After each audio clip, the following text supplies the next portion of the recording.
you. No preconceived notions at all. So we just said, would you come and check out Tooele County? And I had to narrow it down, so we weren't able to get all the way south or all the way over to Wendover, although we worked in Nevada and we did West Wendover. And when we did assessed West Wendover, we also went into Wendover. Now, that was a long time ago. But this time we're trying to concentrate on your core area, which is the easiest way to monetize tourism, because this is where your hotels are. This is where your restaurants are. This is where your retail shops are and all those things. So there was no interviews. There was no heads up, no input on things to see and do. It said, come and check it out. Now, this whole secret shopping thing or destination assessment is we've done this to 2,200 communities around the world. And in Utah, I'll just let this go right now. These are the places we've assessed in Utah, and I'm probably missing some because we have been doing this in Utah. We've done, as a matter of fact, we've probably assessed 2/3 of all the counties in the state. So we've done down in the Monument Valley. We have done over in Kanab and that side. We have done the Flaming Gorge, and we've done Brigham City and up north. I mean, and so you're going to see all of these. We just did Kearns and Magna. Magna, we checked out Salt Lake, the state park over there, and we just did that last year. So you can tell we've been getting around Utah, and it's been really fun, and every place is different. And what's really interesting is all these 5 or 6 years we've been doing this, the one place I had never been was down 36.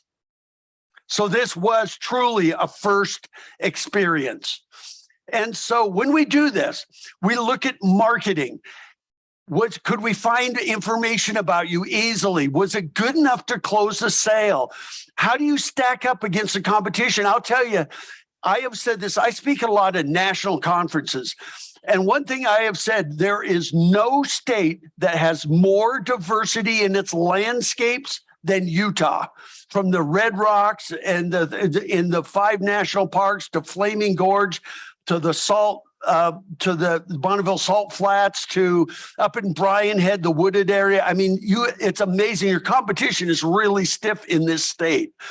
But we're going to also talk about our on-site signage, gateways, wayfinding, and I'll talk about that overall appeal, critical mass. Do you have restaurants and retail? That's people love shopping, amenities, parking, restrooms, information, all of these things. And so we have been here since last Sunday. And every single day, clear up until yesterday, we were driving around, checking things out, going back to places to do a second look at it. And when we do this, this is not just about tourism. This really, we wear 3 hats. Number one, as a place to live. Is this a place we'd want to live, retire, raise a family? And that's number one. Number two, is this a place we'd want to invest in, start a business, move a business, in all of those things, and as a place to visit for more than just a day trip or just coming out for an event and going right back to Salt Lake. And so our first assignment in this, or our whole assignment in this was our focus. What else could we do to make this county a better place to live, work in, and visit? And there was 3 key things. Was how do we even convince people to visit with all the competition?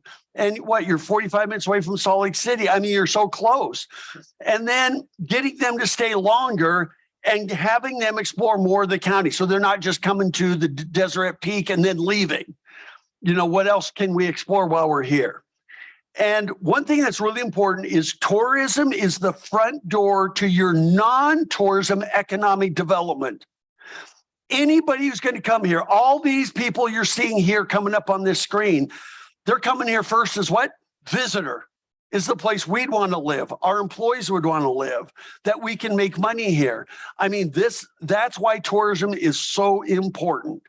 So we started out by planning our trip. Remember, no heads up, no information from either the Utah Office of Tourism or from you locally.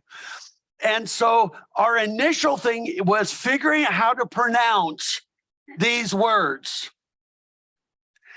Because even if you go to Apple Maps and Google Maps, half the time it'll say Tooele. And part of the time it will say Tooele. But we didn't know, and so we had to figure that out. That was really important.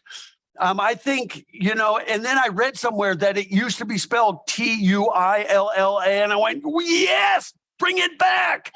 And I'm not sure if that's true, but that would be easy to pronounce then. Then what is there to see and do in the area? And then where do we stay? And I have to tell you, we RV'd here. We're in Spokane, Washington. We RV'd here. So we were looking for a place to RV. Now, if we were going to stay in a hotel, we probably would have stayed at the Holiday Inn Express right in Tooele. And we did check that out, looked great. And so first up, that's what we were trying to do. So the first thing I did is we went on the internet, which, by the way, 97% of visitors go to the internet. The other 3% is they had a friend or family told them, you got to go there and do this. But even then, they're going to go to the internet. So we went there and I typed in Tooele County tourism, and I get right there, Tooele County, so I clicked on that and I get a blank page. This is the county's website.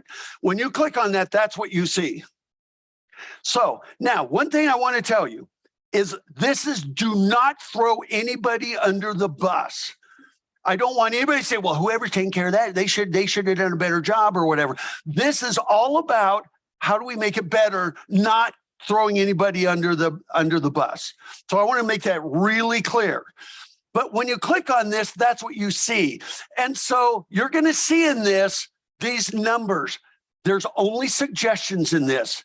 I think it'd be really presumptuous if we came flying into town and told you what you should do without ever talking to you first.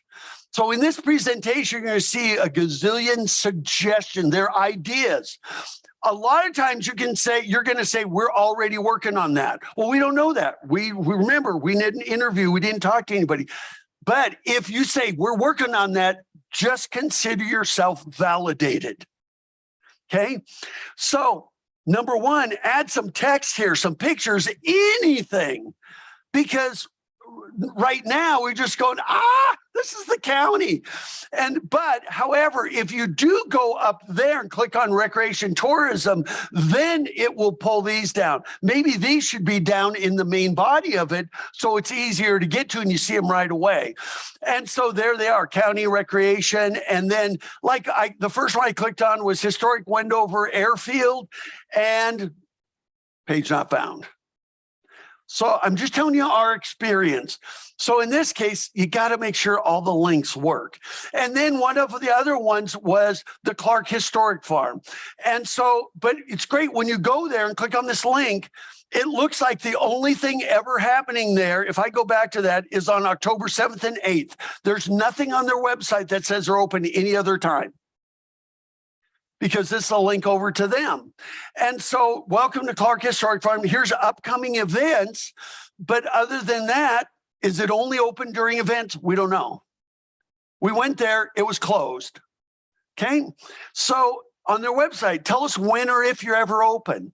So it's not just the county, it's everywhere. Now, how to book sites. So we looked at camping. There's no links. It just says we have Settlement Canyon. We don't know how to book sites. Is it first come, first served? Are there hookups? Are there on-site amenities?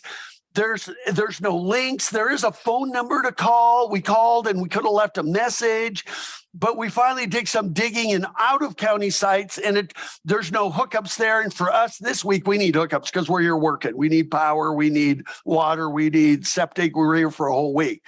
And so there, it was a little bit like, come on, tell us a little bit, but you're not closing the sale. Here we go at a master. This is all the historical attractions. Now somebody did a lot of work, because every single Pony Express stop or everything is listed in here.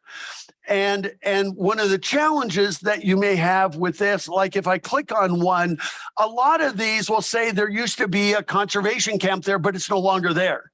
Then why are you promoting it? So I would take out the ones where there's nothing to see anymore. And you could have a thing, if you want to hear about our history, go here. But if there's nothing to see or do, don't promote it. The other challenge we had would be to have a master map with all the locations on the map. Because what happens is, If we click on one of these, we will see that Danger Cave is way over there on that side of the county. And it does give you some good information. But then if we want to, and by the way, is it open to the public? Is it open year round? How much time should we spend there? There's not a lot of details. You tell a little bit about the history and that's it. You don't say, well, it's a 3-hour drive or 2-hour drive from Tooele, or it's just here it is on the map and a little bit of the history. So help close the sale. Okay. And by the way, and then we do Tooele High School, 1913, and it's on the other side of the county.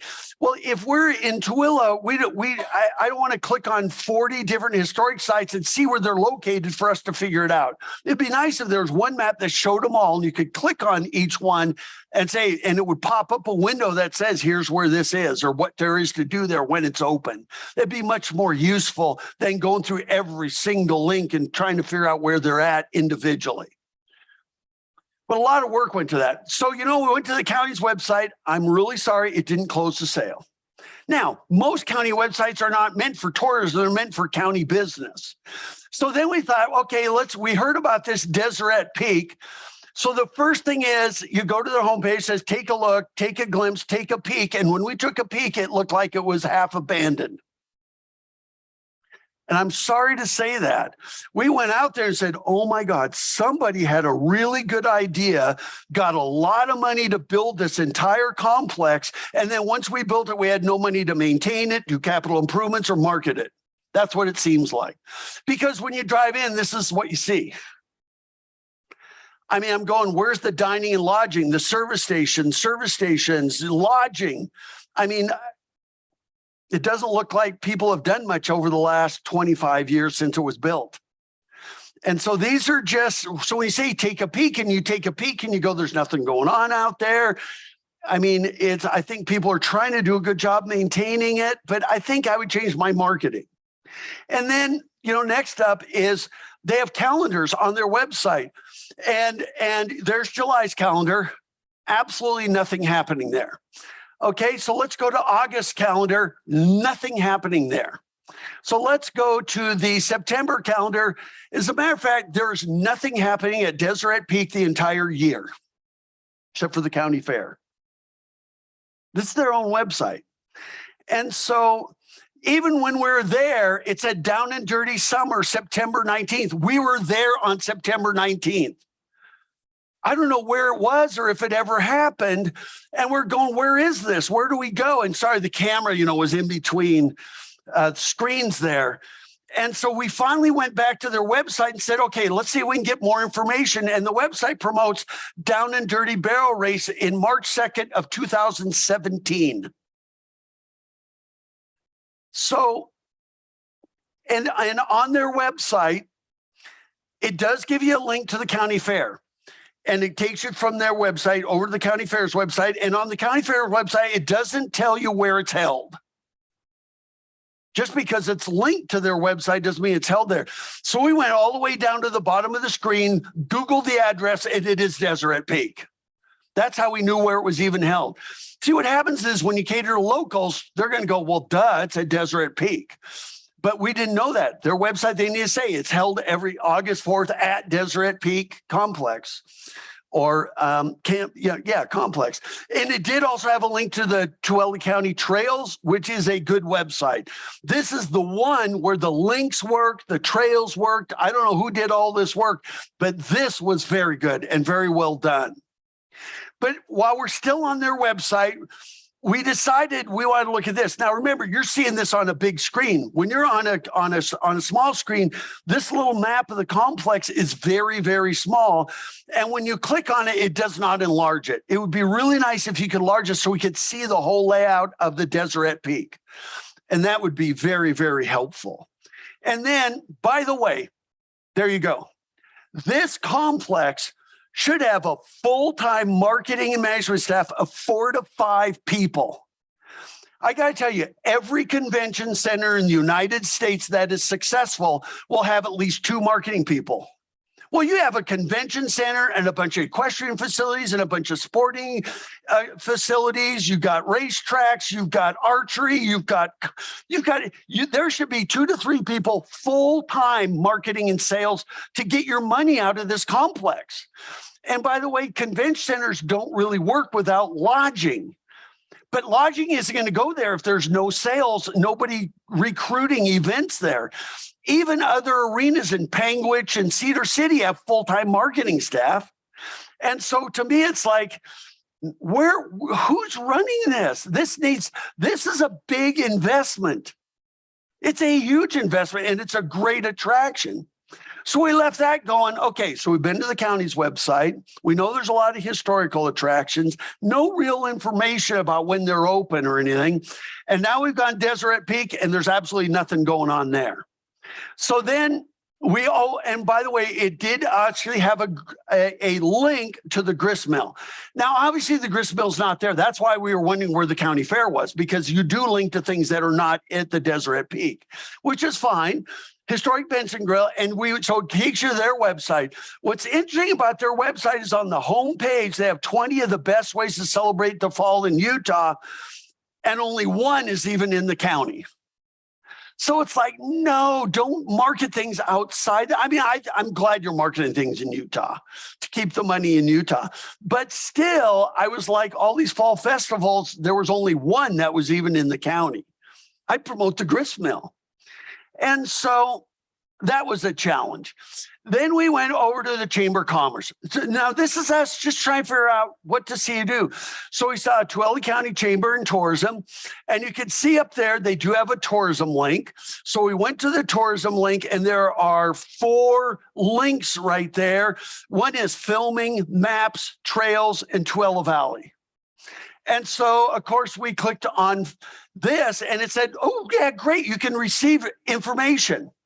So we did it several weeks ago. And what did we get in the mail was the State Tourism Guide and Utah's National Parks and Public Lands. Well, the National Parks and Public Lands, Tooele County is not even in there. The other one promotes all of Utah. And I'm glad you're sending this out, but there was no information for Tooele. I mean, we were shocked that we're trying to get to this county and there was no information sent to us. We clicked on the filming and this is where it takes you. It doesn't take you to the page where there might be filming locations in Tooele County. And so it's like, man alive, can we do the top 10 film sites or take us to the page where it has any film sites? And if there are no film sites in Tooele County, don't market it because you represent Tooele County. And then, you know, this is the one for, which one was this one? This is it for maps. So there's your maps page from the county. And then it did link over to the trails. That one was good. And then we linked over to Tooele Valley. Can't be reached. So if you were planning a trip here, when would you give up? Now, next one. And I hate to be, please don't throw the chamber under the bus or anybody. This is about what can we do first day of the rest of your lives to make it better. And I'm going to get to that. So then we said, okay, we're going to do Grantsville. Let's go to Grantsville city site. And so we did. We went there. There's a city and it gives you a list, but none of those are links. There's no information. It's just a list. So it doesn't really close the sale. So then I thought, okay, let's go to Tooele City. And there it is, the greatest city in Utah. I went, woo, yeah, that's a big claim. And that's quite a statement. So I thought, okay, let's go to the website. I'm sure the website will prove why it's the greatest city in Utah. So we go to the website and there's no information of why you're the greatest city in Utah. I have a little video I'm going to show you later on in this presentation that maybe you put that in the homepage as why it's the greatest city. But if you're going to make it, I thought that was cool that you did that statement, but it's like, okay, prove it, show us why. Every city website, by the way, should be a marketing piece for the city, not just municipal, and same with the county.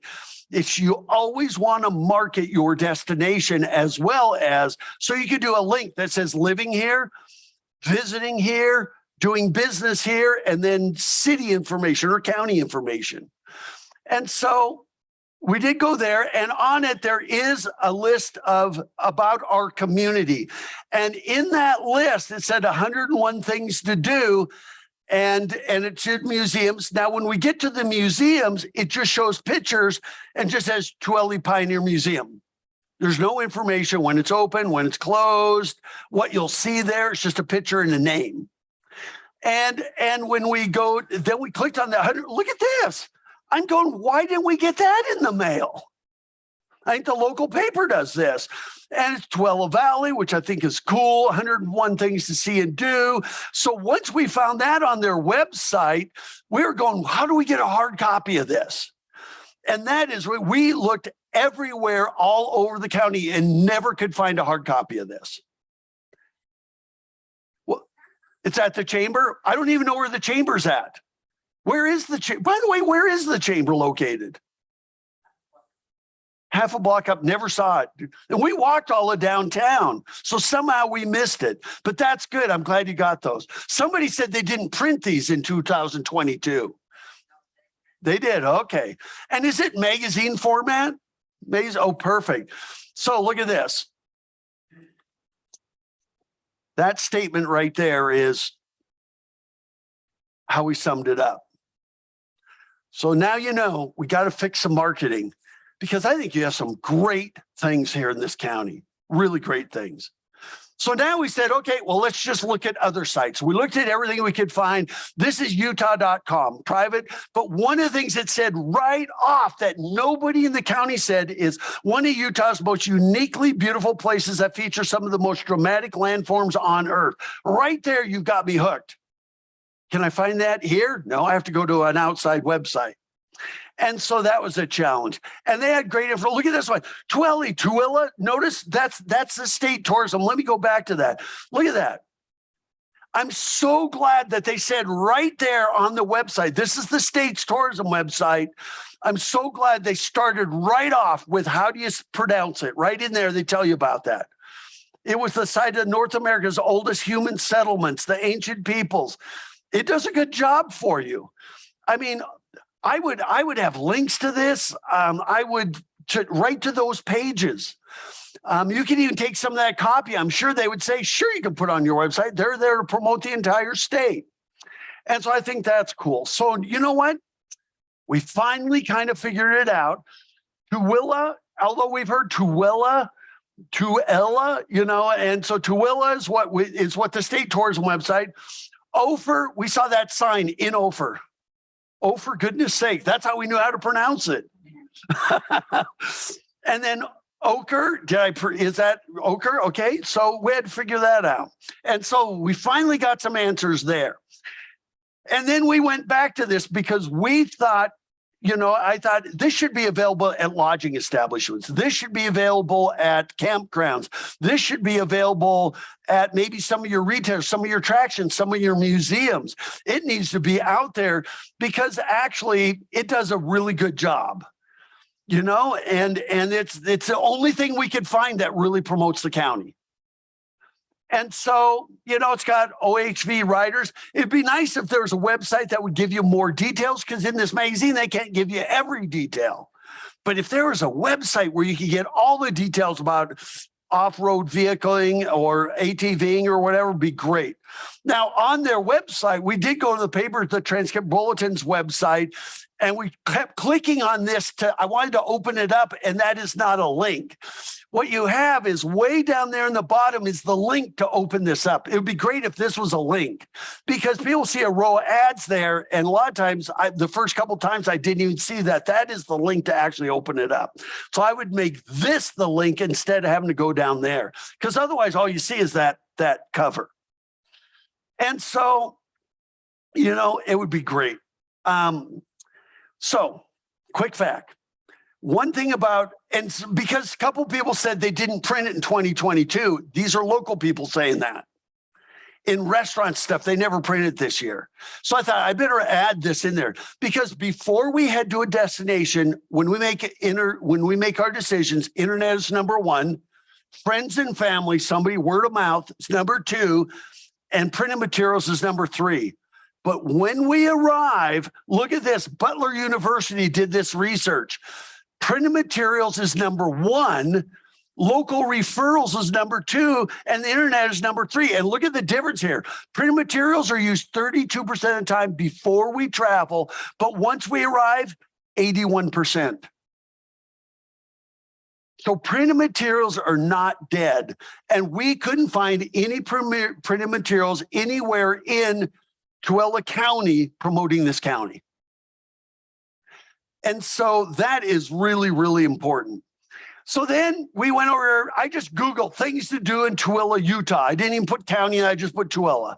And of course, 10 best things to do in Tooele, that is TripAdvisor, top sites to see in Tooele. I mean, what is there to do in Tooele today? I mean, these are all the things you're gonna see when you just type in on Google, 15 best things to do in Tooele. Travel lens.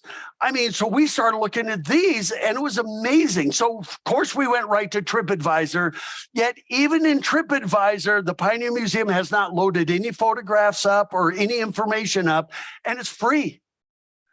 And then, you know, the Aquatic Center was listed as a tourism attraction. I think that's awesome, but no photographs. And I can keep going down this list. There was no input from the county in TripAdvisor, and it's free.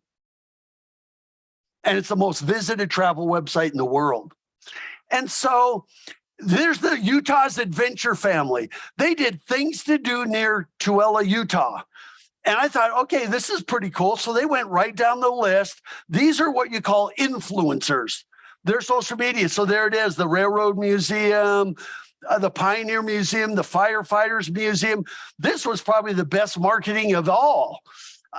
You know, the Daughters of Utah Pioneers, the Ophir Historic District, Benson, Gristmill, Dark Trail, you know, the Wonderstone Quarry, which we never did find that, not sure where it is, but it went through all this with photographs, everything, and went, wow, this is cool marketing. And by the way, when you do your website here, you could link this to your website. It's reciprocal. You're helping them get more views and you're helping promote the county at the same time. And so that was cool. So there you go, reciprocal promotions. And I'm going to get more into what do you do? And then in order to plan extended stay, these are what we did. This is how we went through this. Now, most people would do probably 2 or 3 and then give up or be sold one way or the other. And so that was the real challenge. So out of all that research, this is a list of what we decide we need to do when we come here. This is based on Google, TripAdvisor, all those things. This is our list. So we made a point to visit every single one of these that you're seeing there that we thought were fairly close to. And by the way, that family, you know, even promote Dairy Delight. I mean, and so we went there, you'll see. And so this is everything that we made a point of going to see. Now, there's probably some stuff not on here. It's because we didn't find it. There was no information or very little information, or there wasn't enough information for us to say, let's make sure we add that to our list. So now, out of all that, what do you do? And this is where your assessment is. You know what? I almost didn't want to tell you what our experience was, but I thought it was really important to see that you got some work to do. So now I'm going to tell you, here's what you need to do to fix it, to really put this place on the map, because I think what you have here in this county is exceptional. So let's start with marketing. The very first thing I would do, and you do have lodging taxes, you do have hotels. The very first thing I do is you need a branding and marketing plan, an action plan, no more strategic plans.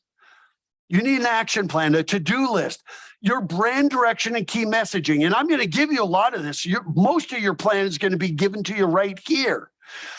But a brand style guide, what is the look and feel so that the chamber, the city, the county, Deseret Peak, all of these organizations that are marketing you all have a similar look and feel so that we know what Tooele is like.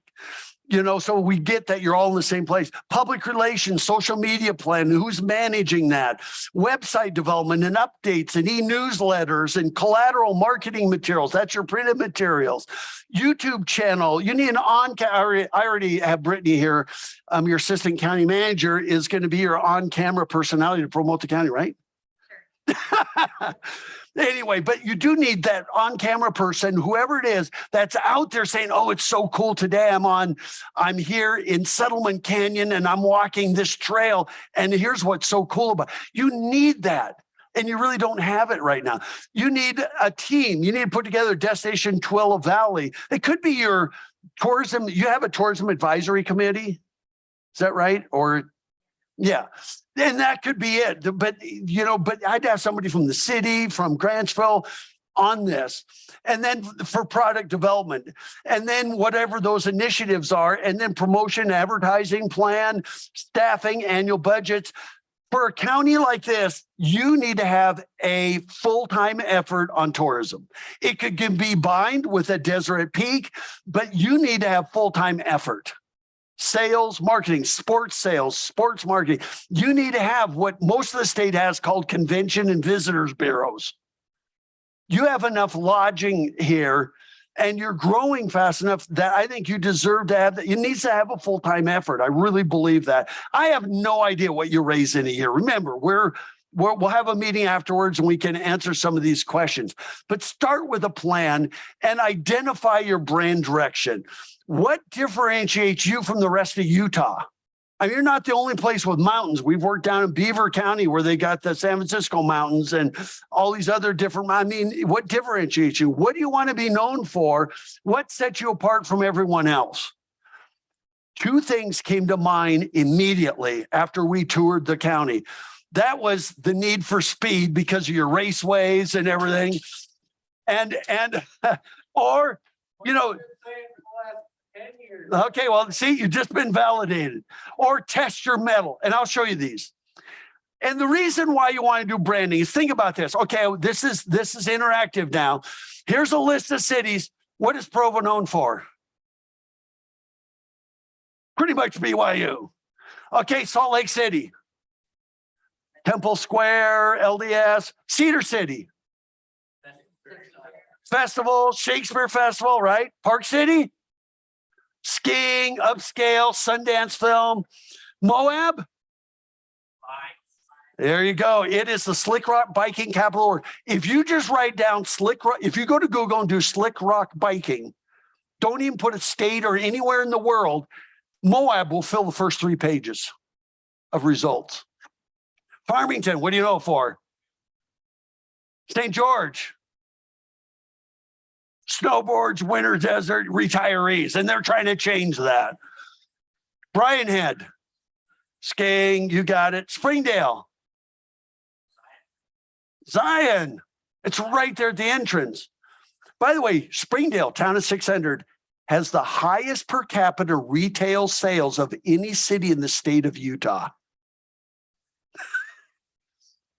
Highest per capita, 600 people divided by, and by the way, all their shop stuff are open till like 9 and 10 o'clock at night during the peak season.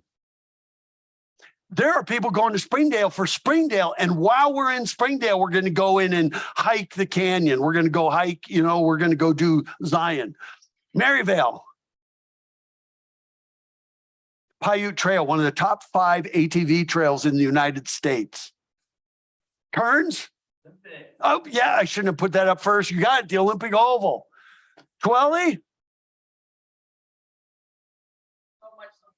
For everybody on Zoom and watching this, nobody seems to have any answers. So,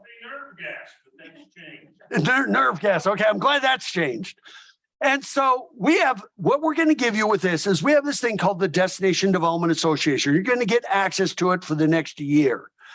And we'll find out from Rochelle who's that go to. But we did all these short videos on branding. They're like 15 to 20 minutes, 10 rules.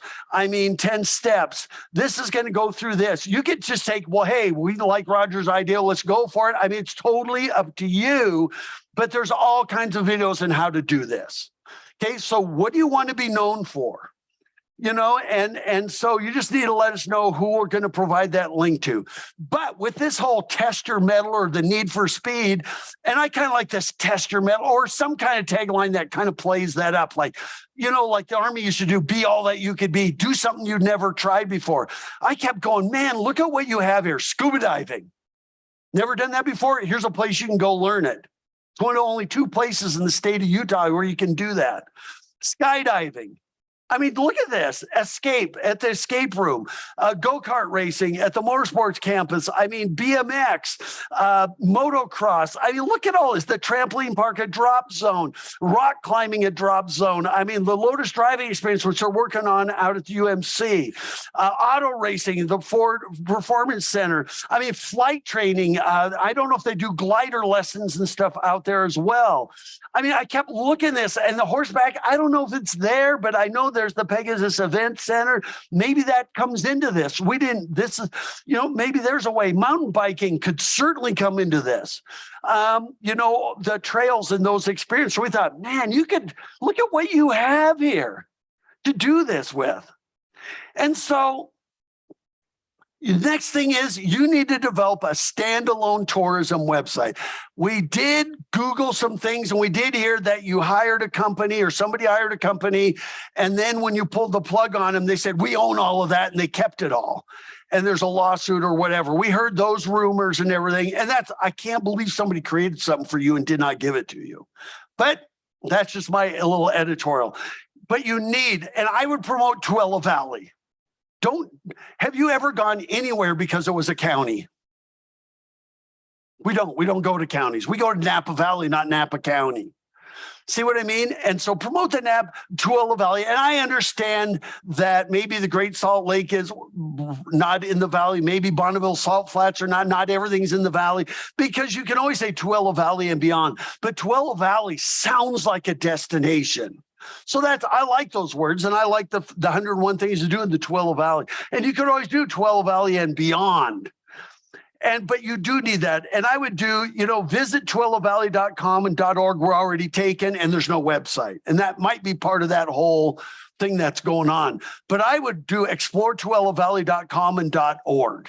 I would grab those. And I would do it immediately before somebody else does it and holds you hostage. But I would get those and explore TooeleValley.com and .org. .travel has not really caught on, but you could have different domains. You could do needforspeed.com and take you to your website if that's your brand. I never forget when Tucson, Arizona did visittucson.org, but they also did worshipthesun.org because they wanted people to go there in the winter months, to worship the sun. And so you could do that. And then follow a pick your season, pick your passion format. Let me explain this. I did this for Anchorage about a month ago. So I'm showing you what I did for them because I didn't have time to put it all together for you. But I just did this, and I think you could do the very same thing. So instead of Anchorage, say Tooele Valley. But I think if you did top 10 things to do each season, so the first thing you could go to things to do and just list everything regardless of seasons. But wouldn't it be cool if you could come down here and pick your season? This says, Tooele Valley's open all year instantly. But if we click on winter, it would go to the next page.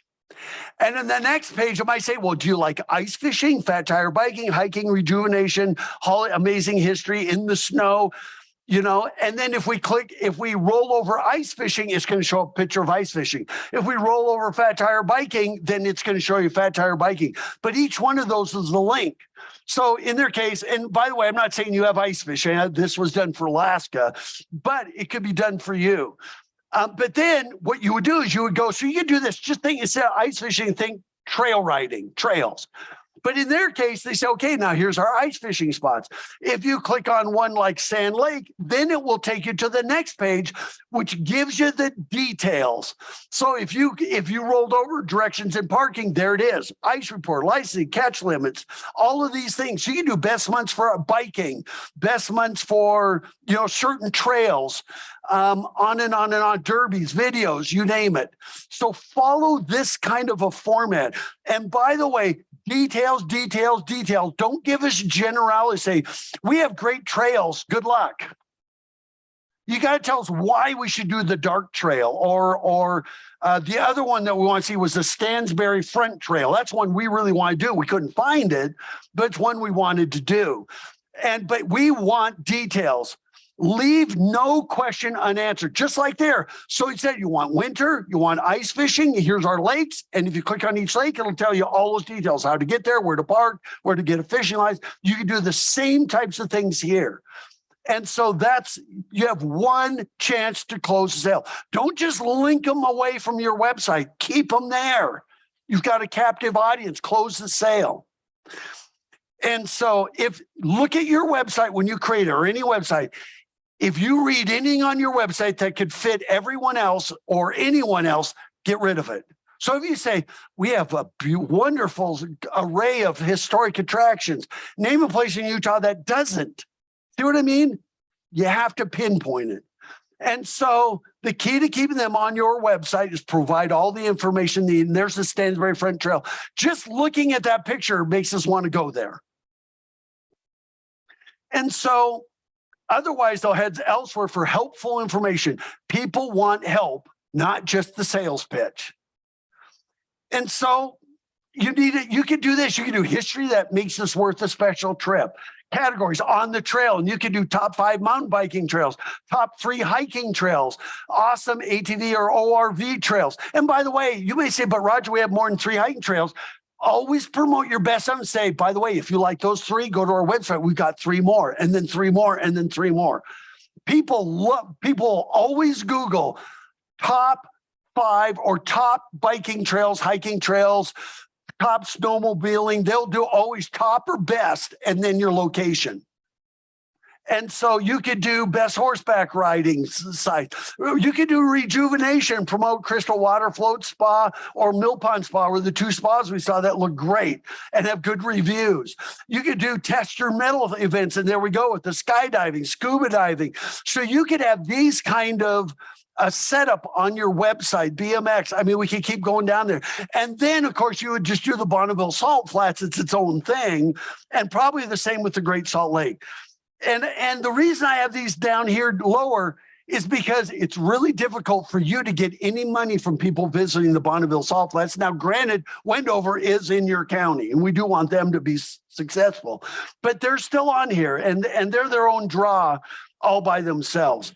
So for you, it might, instead of Anchorage, it might be Tooele County up there, and test your metal. Do something you've never done before. Drop zone, escape room, scuba diving, skydiving, racing. And then you could do the complete list over there that would give you all of them. And you pick the one you want to go try that you've never done before. Now, so there's a website that I think could really do you well with all kinds of details, which means you need photography. You need 4-season photography. You need somebody on video introducing us to each one. Oh my gosh, if you've never tried skydiving, here's why you need to do it in Tooele Valley. Those little 2-minute videos that you can populate on YouTube. But then I want you to create a brochure called The Very Best of the Tooele Valley. Now, I'm going to show you one. This was done in Alpena, Michigan, and I'm holding it up right here. Sorry, I'm not on camera for some of you, but this is this brochure, and let me go out there and show you what this has. And by the way, you always promote your best ofs because success breeds success. How many of you go to Orlando if Disney World wasn't there? Well, there's 171 other attractions, but Disney World does the heavy lifting, and while we're there, we're going to go to Universal Studios, we'll go to SeaWorld, we'll do some of the other things that are there. So in this, their population is just 10,000, so about the size of Grantsville. And so they did this brochure, and they have 30,000 in the county. You have about 60,000, a little more, and they mailed one of these to every single household. So here are the panels.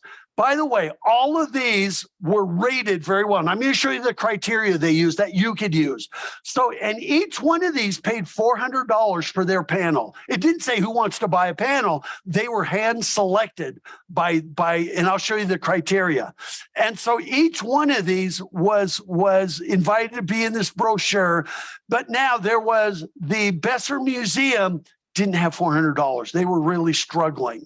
And so what happened is there was enough from everybody else to cover them.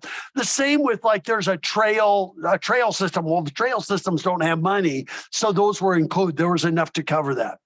So what they did with this brochure, and it folds down to a rack brochure, and this is the criteria they use. So you can develop criteria for Tooele County. First of all, they need to be highly regarded by somebody other than themselves. Like 80% positive peer reviews on Yelp, on Google, on TripAdvisor, or written up in regional publications. They had to have good curb appeal. They need to be open year round. So this is their criteria, and they had to be open till at least 7 for you. If we could get things open till 6, it would be really nice. And then must be open 6 days a week. I mean, must be unique to you. So there's no Subways, sorry, McDonald's. We're not putting chains in here. These are things that are unique to you. So here's what you do. You print out this brochure. Remember, once we arrive, brochures jump to number 1, 81%. And there you go. They should be in every lodging establishment. Now, lodging establishments usually will have rules that they won't put them on the front counter. But if somebody says, man, we're trying to figure out what to do, wouldn't it be cool if they pulled this out and say, well, here's the very best of the Tooele Valley and beyond. And then you can do that. Visitor information kiosks. There's going to be a recommendation or suggestion to that. Chamber should have these. Economic development offices, real estate offices are huge. Attractions, trailheads at campgrounds. I mean, every household, I would mail them to every household in the county. So if you have about 60,000, is that right, in the county population? Close to 70? So about 70,000. So let's say 3. So that's, what is that, about 20,000 households roughly, maybe 25,000. I would literally mail one of these to every, because this is what they did. They put this in an envelope, a number 10 envelope with a card. And the card said, the number 1 reason people travel is to visit friends and family. We hope you will hang on to this brochure so that when you host company, you will share with them the very best of what the Tooele Valley and beyond has to offer. After all, we believe that every dining room table should be a concierge desk.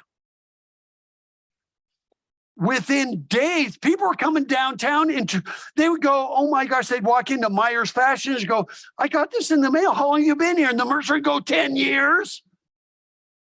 It worked. Always promote your best stuffs. And by the way, there were people who complained about that, said, well, you picked them over me, and I think I'm just good. The Chamber of Commerce cannot do this because they're membership driven. Well, I pay my membership dues, and you're promoting them over me. You did this through criteria. And by the way, you would do this once a year so that hopefully we can grow it over time. And so by doing this would be incredible. And by the way, you can always put in here, if you include one of your top trails in here, you could also put, if you'd like a complete list of trails, go to this URL. Or you might have your top 3 or 4 restaurants. As a matter of fact, I'm going to identify these for you in this, so that politics won't get in the way and kill it. So I'm going to identify some of them towards the end of this presentation. This is really powerful. What people want is not a list, they want help. Always promote your best ofs. But what happened is, when somebody complained, well, you picked them over me, you know what happened after this came out? I didn't realize that Myers Fashion right next door was on this list. And when they went to them, they also came into mine. It's just like Disney World. We go to Disney World, and while we're there, we'll go to Universal Studios, Wild Kingdom, SeaWorld, all the other stuff. So there's your first marketing piece. The second one I would do is a historic attractions brochure. And this is, I'm going to take you up to Olympia, Washington. This is Thurston County, Washington. So the hour south of Seattle. They did this brochure. They had 11 historical attractions. And here it is. I'm holding it up. Here this is. It's just in 2 colors even. Now you can print in full color for the same price. But what they did is, on the map has the South Sound Heritage attractions. And then they did a panel for every single museum and historic site in the area. I mean, how many of you would drive an hour to see the house Bing Crosby was born in? Okay, she would. But would you drive an hour for it? Or would you say, well, yeah, but if I could do that and this and this and this and this, then absolutely I'll do that. So there you go. And there was the Crosby house. And then, so this did this. And by the way, this only costs like $200 a piece for them to each business. What happens is, with most museums, they have no money. And so this way they can all work together. And that's what they did with this brochure. Well, look at this. Here was the result of doing this brochure. They tripled the number of visitors while cutting their collective marketing costs by 2/3. They marketed together. 2 brochures right there. And when you do your marketing, always promote your best ofs. Don't say, oh my gosh, we have to treat everybody equally. Well, then you know what? You're not being helpful. And if you're not being helpful, then we're going to have to go to TripAdvisor, Yelp, and Google to get reviews and figure out what to do because you're not helping us. You can always say, here's our top 3 trails if you want the next 3. Here's our top golf course. And if you love golf, here's the next 2. You can always do that. And we even have a video on that. The third one, this could be privately done. And they did one in Logan. I need to get a hold of her and get some up in the Cache Valley. They did one of these. This is a little book that they did in Door County, Wisconsin. I wouldn't do 101 things to do. Actually, I wouldn't do the 101 things to do in Tooele Valley. I would do one that's called The Hidden Gems of Tooele Valley. So this little book right here, and if you open up, there it is. Take a Sunday roll down Cottage Row. I can read, but this was privately done. So this could be somebody private could do this little book and then sell it. So this was in Door County, Wisconsin, which extends out into Lake Michigan from Green Bay, Wisconsin. This book cost about $5 a piece to print. Now you can print them in color. This was black and white except for the cover. And you know what? You wholesale them for 10. They retail for 15. So the chamber, whoever's selling them, will make $5 on every copy. And then this is where you can sell them at the chamber, local retailers, online. But what's interesting about this is a contractor did this. This guy had nothing to do with tourism. He sold 60,000 copies of this little book. When they put him in Wisconsin state parks, they actually did surveys of people who bought the book at state park visitor centers. And they would ask him, so when you bought this book, how many did you do? The average was 10. And they said, will you come back to do more? And said, absolutely. Would you have come back without this book? And they said, no. Those are the hidden gems. They're not even the main thing, your best ofs. These are hidden gems. I'll give you a perfect hidden gem. This one I am really torn. Ophir. I think it's the best thing in the county.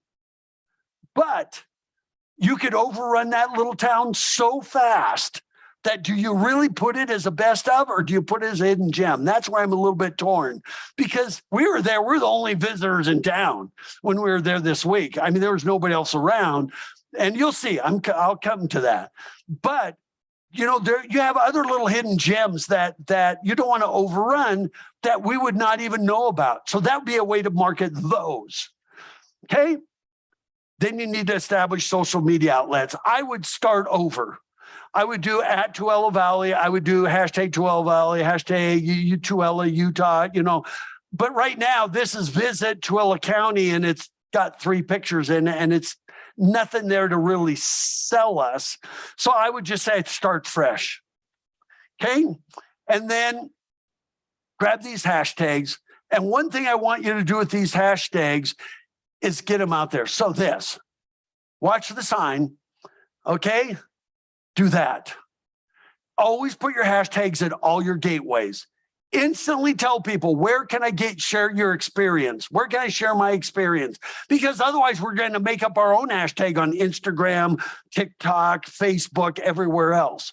And so I think just doing that, adding that hashtag to your welcome sign. As a matter of fact, for the city, they could even do hashtag Tooele Valley and then hashtag Tooele. You know, I wouldn't do city of or Tooele City, but you could do that. Deseret Peak. You know, people don't really care about the county. Share your experience, Tooele Valley. I mean, it's same type of thing you could do. Over in Grantsville, wouldn't it be great? Welcome to Grantsville. Then Tooele Valley, and I did Grantsville UT in this case. I put both of them on there. Get them out there. And then next, now you've created a historical brochure and you created a best of brochure. We got to get them out there in people's hands. I would develop some of these. This I took in North Platte, Nebraska. A local craftsperson made that. It's made out of like aluminum, and then the top lifts up. And in their case, they've got the state guide, their best of guide, and another local guide, like your 101 things to do that the paper does. But you could have one that holds 2 rack brochures and a state guide, or the 101, whatever. But I just thought if you did this, and you could do the Utah Visitors Guide even, then you do your very best in the Tooele Valley. And then maybe that's the 101 things to do. You could make it a little wider and also do your historical attractions brochure there. You need to get them out there. And that's the problem. Every town hall should have them, or city hall, chamber of commerce again, each museum, RV parks and campgrounds, freestanding kiosks near your hotels, local libraries, all of these things. The Deseret Complex should probably have it in 3 or 4 locations. Utah Motorsports Campus, near sports facilities. I'm talking about outdoor sports and indoor sports. In each downtown at parks and recreation sites. I mean, we can keep going on. And by the way, it doesn't have to be expensive. It could be as simple as that. That's like a real estate brochure holder. Get the information out there, because I got to tell you this. Nothing was open when we were here this whole week. No museums were open that we could find. I mean, nothing was open. And so you got to get these in brochure racks and holders. You could develop 2 or 3 of these. I took this in Cape May, New Jersey when we were working there. I love what this says. It says, welcome friends old and new, linger here a day or two. Isn't that awesome? And inside it's got all brochures, even local business brochures. Wouldn't it be cool if you had 2 or 3 of those? And you can make them with like a plastic flap that comes down over them so that wind won't whip them all out. Because I notice you do get some wind here. Here's one I took in Kingsport, Tennessee, right there. Notice the brochures down there. And if you do a close-up, each one of these businesses pays like $3 or $5 a month to have their brochure in there, and that pays to keep it stocked and clean and to build new ones. But I would also love to see the county get a few of these. Or tourism. I like Tooele Tourism. Get 3 or 4 of these portable visitor kiosks. That's made out of PVC pipes. This was in Banff, Alberta. And I'm going to give you more information here. But wouldn't it be great if you had these when you have baseball tournaments, when you have races out at UMC, when you have the county fair, when you have other events, conferences, anything, bring the visitor information to them.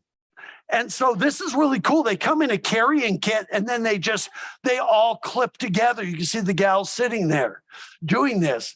And you know what? They're not, and by the way, we're not sponsored by this or anything, but they cost right around a little under $2,000. You can print Tooele County, a logo on them, whatever for, there it is, to put logos on them. The gazebo frame, unprinted vinyl canopy, you get 2 counter, 3 carrying bags. They bought 4 of them. Tourism uses 2, one they use to set aside and one they use for parts. So they bought 4 of them, but I'd love to see you bring the visitor information to them. And so, by the way, with your lodging tax dollars are not grant funds. If you're dishing them out as grants, you need to invest in marketing. And I'll say this, that if you give organizations money out of lodging taxes to promote events, and let's say those events are all at least 2 days, and let's say you do 30 of those a year, well, that's only 30 overnight stays, and your hotels are open 365 days. You need to put your money in marketing first. And I'm not saying events shouldn't be there, but just remember, lodging taxes must be invested by state law for the promotion and development of tourism. That really means putting hotels, beds in beds, they call it. And so this is a way to get these at the county fair, the UMC, there we go, sporting tournaments, baseball, soccer, festivals, events, first day of school over at your campuses, the technical college, USU's campus here. popular recreation sites, trade shows. By the way, I went down and we did find the campus, and I was looking for that Aggie ice cream. And I couldn't find it anywhere. Anyway, trade shows, all of these things. The next thing in marketing is RVers and digital nomads. We are in the middle of the work from anywhere. We're examples. We RV'd here. We've RV'd in 32 states over the last couple of years due to COVID. We RV'd everywhere. The average, but your campgrounds, Desert Peak Complex, not even listed. It's listed. There's no reviews. There's no photos. There's no information. There's a dump station somewhere. Settlement Canyon actually has 7 reviews. This is Campendium, which is like TripAdvisor for campers. And you're not Middle Canyon in there. There's 2 reviews. It got 5 stars. You need to get out there. This is a huge movement and huge. Could be big for you. Grantsville Reservoir County Park. This one got ripped. It was the worst reviews we've ever read on campgrounds. And what happened is when they went out there, they charge you $10 a night. Now it's $15. I would not mind paying if they would clean the area up.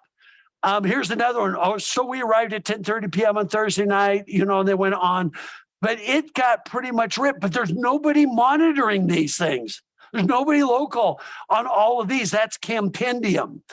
Here's other ones, especially Google. Look at all the campgrounds, and there's nobody responding.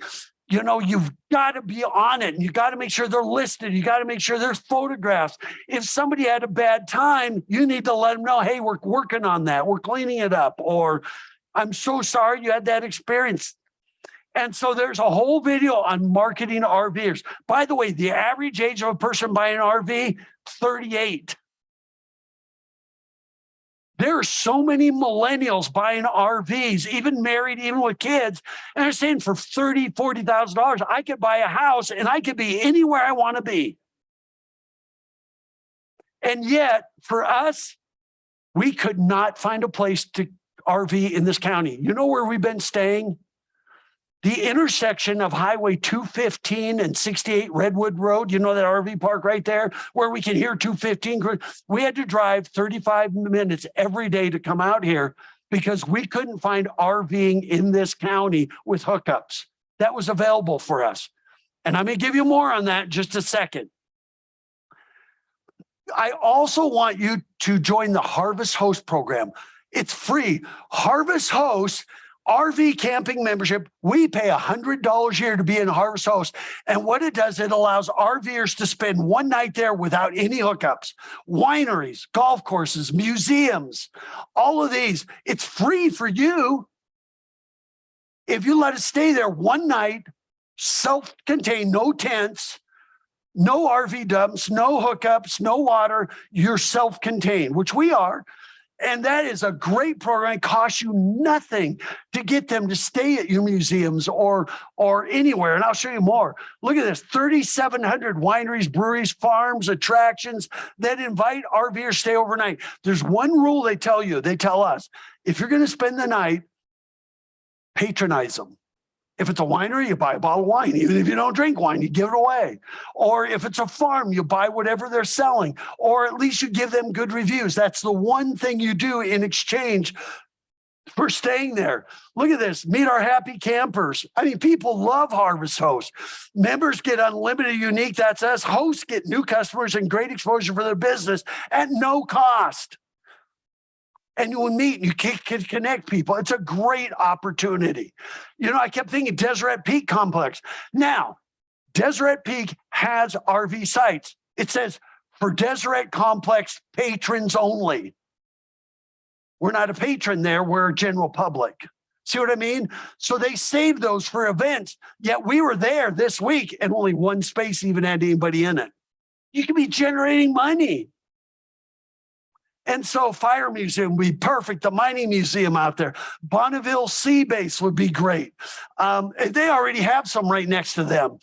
Clark Historical Farm, local golf courses near the temple, the new temple that's being built here. On and on and on. And look, here's a map of Harvest Host sites. Do you see anything in your county? None. Yet I can get them down in Beaver. I can get them down in Kanab. I can get them over in Panguitch and over in all those other places. But over here, nothing. So it's a great opportunity. And then, by the way, over here we are at Deseret Peak. I would change your website and say, look, if there's no events coming on and you want to camp here, by means, give us a call. We charge $30. They got full hookups. They got power, water, and sewer. We would have stayed there if it was open to the public. And we would have paid, you know what? We're paying $45 a night, which is actually a good deal because the other one's the KOA on North Temple, if you ever know where that is over there. Those places are packed full. And by the way, with RVers, the second you get this temple workers, for everybody who's LDL, temple workers will come in RVs and they'll be here for weeks. You know, so those are, I mean, let alone people that are for hiking or biking, or they're working on a construction crew. And so I just think, boy, this is a great opportunity. But you know what? You have a huge opportunity for a first-rate RV park. You could charge, we're paying $45 a night over there. And if we don't close all of our doors and windows, we hear $215 all day and all night. Out here, it's peace and quiet. It would be awesome. We would have loved to have stayed in this county, and yet we couldn't find anything. And if there is something, somehow we miss it. We did find one hotel in the county that also has an RV park, and I couldn't remember where it was. And I called the lady and said, we really want to stay in the county. She goes, no, I reserve all the spaces for construction workers. So, marketing. And then I'm going to dig into what we saw. Start fresh, start over, contract for a plan, start with a plan. Don't just say, well, let's do a website, let's go do a social media. You need to have a plan, a look, and a feel. Update your existing websites, the county one, at least update it, chamber one, update it, update your existing ones right now, or just refer us to a different site while you're getting all this worked on. Okay, and find your brand direction. What is it you want to be known for? And then, just so you know, the average visitor is active 14 hours a day. They do 4 to 6 hours of the primary activity. It doesn't matter whether you're horseback riding or hiking or skiing or whatever you're doing, 4 to 6 hours, and spend 8 to 10 hours with complementary activities. So 80% of the spending takes place with complementary activities. Shopping, dining, entertainment is number one of that. 80%. Comes with what else do you got? So we're coming here for a demolition derby while we're here. What else you got for me? And that's what's really critical. And so to continue on with that, get your domain name, create the hashtags and get them out there, create a website, get the hashtag for out there, develop new social media channels, create the very best brochure, get it out there. I didn't even put the historic one, but both those should be there, and market to RVers. I think it would be great. And then finally, you have the assets in this county to be an amazing destination. You do. We had to go assess Kearns and Magna, and I'm going, man, you got the Olympic Oval, but they all stay and shop and everything in West Jordan. So they have no way to monetize it. You do. I mean, you've got great historical sites and attractions, some of the best in all of Utah. You've got the lodging facilities here, and they're decent. You've got lots of places for people to eat. And you will get retail over time. I mean, go to Springdale, go to Park City, go to tourism oriented places. You'll see retail come once you get visitors coming. And so marketing, and so we just talked about marketing for the first, hour and 10 minutes. So guess what? Marketing will only bring people here once. All that marketing I told you to do. The only thing that brings them back is your product. And that is your primary attractions. Whatever it is, you're supporting amenities like lodging, dining, public restrooms, parking, visitor information, and then the overall ambience and the people we interact with. So let's talk about what happened. You know, we started off with this list. Everything in yellow we had to use a navigation system to find. On Drop Zone, we drove by it. You know, Stansbury Front Trail, we never even found it. We tried to use navigation. I mean, so that brings me to number 2. Number 1 is marking, wayfinding. Here you go. First on our list, the Deseret Peak Complex. You drive in there, I have no clue how to find anything inside this complex. We did find the aquatic center, which looked very nice. Of course, it's closed this year. I would add some signage here because you know what? We never found a convention center. That's it, isn't it? But there is some writing that says convention center. So we have like dark green writing on a black background. I mean, you don't even know. I thought it was an arena.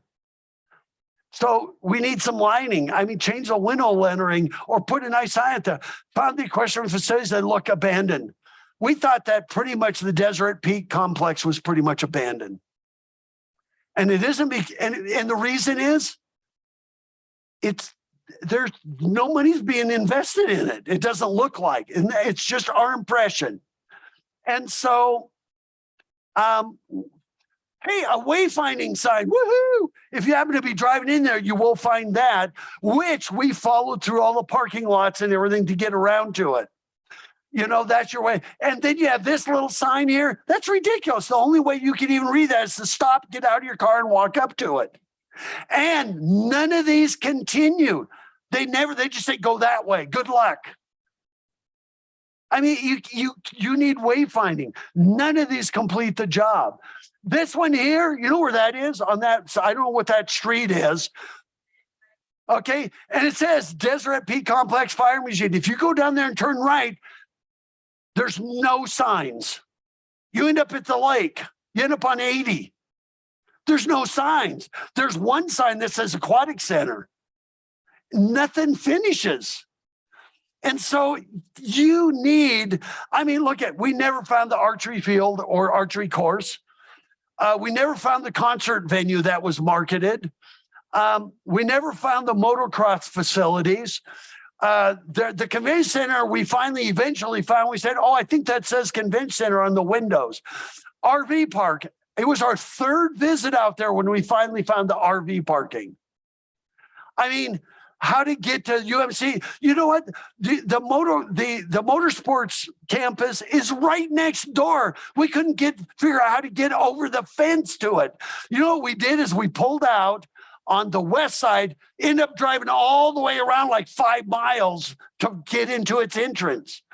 I mean, this should be for number 1 for Tooele County is you need a wayfinding system. Now, City of Tooele should be a partner in that. City of Grantsville should be a partner in that. Any other incorporated cities should all be a partner. You need a wayfinding system. So let me talk about this. It creates a much better visitor experience. People will learn what you have to offer and how to find it. You know, even your locals don't know what you have out there. We've asked them. They go, I don't know. And then it will increase visitor spending dramatically. It will keep visitors here longer. It will give them incentive to come back again. It will mitigate traffic flow. It will increase the desire to live in Tooele County without it being frustrating. This is Logan. I mean, come on. People do have wayfinding. I think that have an excellent recreation, golf course, sports club, fairgrounds, aquatic center.